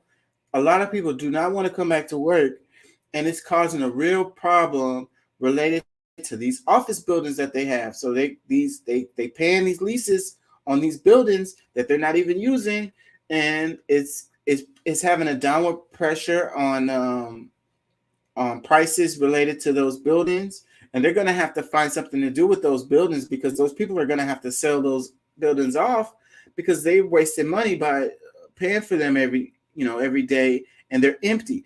And it's actually been like this a long time. This was the thing is COVID really showed a lens on a lot of things that was already effed up for the longest. And this is another little dimension related to these empty ass office buildings, mostly empty all the time. They're empty for sure after work is over, 9 to 5, after 5 p.m. during the week, and on weekends, they're fucking empty for sure. But even during the work week before COVID, they were mostly empty. Now, after COVID, they are like completely freaking empty. Like nobody's in these damn buildings. It's a big, huge ass waste of fucking space. Meanwhile, you got all these homeless ass people out here who don't have nowhere to fucking live. And you got empty ass buildings. You got empty ass houses across the nation. Empty ass office buildings, and you got homeless people. Come on, let's do some simple math. Let's just think about this for a second. Can we figure out a way to get these people who don't have nowhere to live into these damn buildings that are empty? You can make something off of it instead of nothing. You'd rather just fucking take a loss and get your insurance fucking payment, I guess. Fuck the homeless people, or even just trash the building and fucking demolish the damn thing because you probably make more money that way, But I don't think so. I think that you could make money by actually housing people in these damn buildings that are fucking just sitting there fucking empty, bro. It's craziness, right? Like my brain just like, it hurts.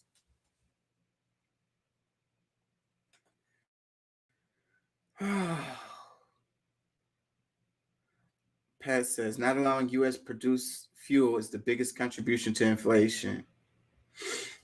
Maybe. I think the biggest contribution to inflation is price gouging by these corporations. He said, supply chain interruptions can also be blame of inflation. Both are related to policy decisions. Again, the supply chain thing is all bullshit. I'm calling bullshit on that because there was a time where they had supply chain issues. But again, like I said, COVID drew a lens on problems that we have had before. The way that we ship things, the way that we do things is effed up already and not freaking, it doesn't work.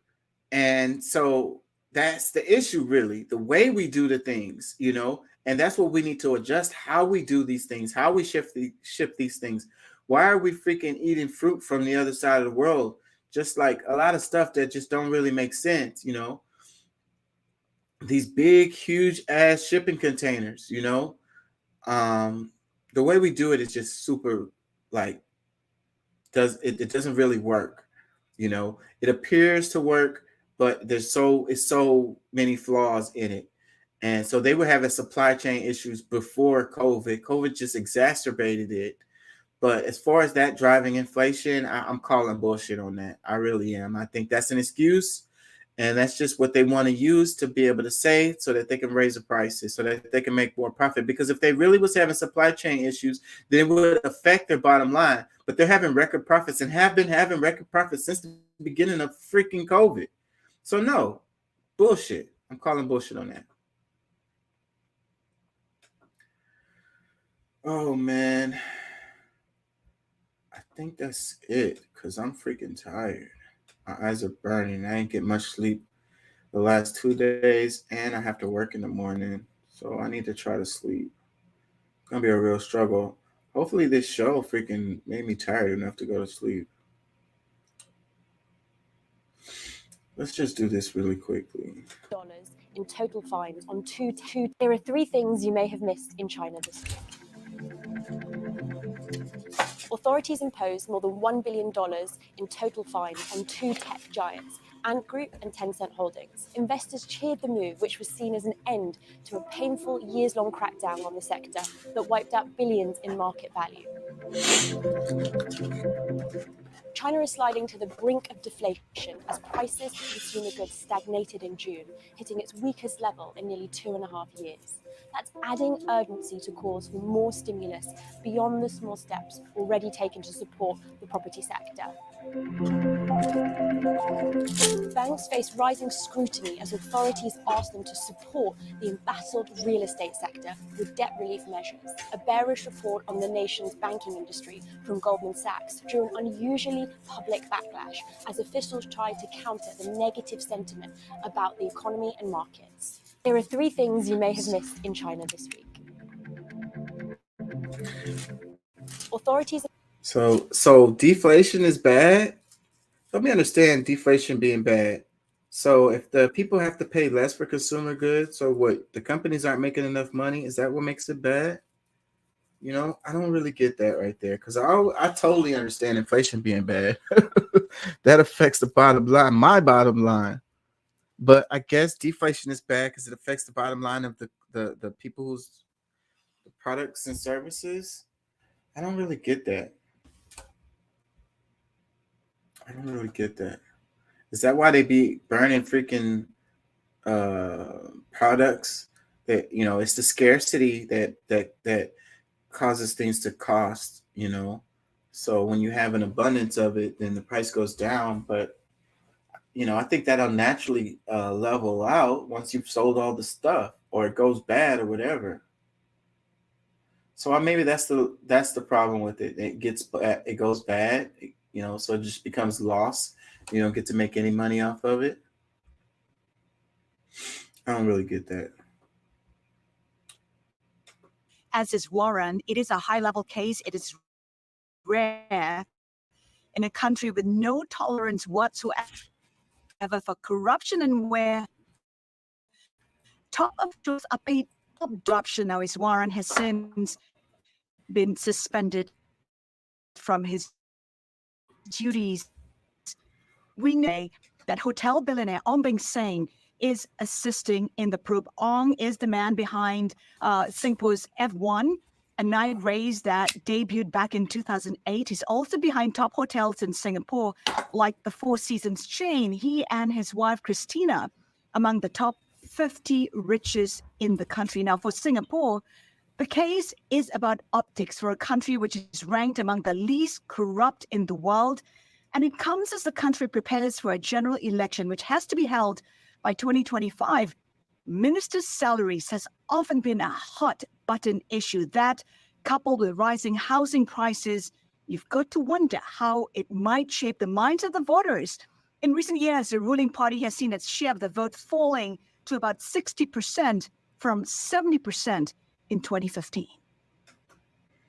So, news from around the world. It says, here's what we know so far about Singapore's most serious corruption probe involving a cabinet minister in nearly 4 decades. And right before that, I did all of this happened in China this week, a thread. And it said, tech optimism, deflation worries, and public backlash. Some of the top stories you have missed this week in China. So, Pat says, salute, see y'all tomorrow. Yeah, I'm toasted. I'm finna wrap it. Peace and love. Thank y'all for joining. Thank y'all for listening. We'll be back tomorrow.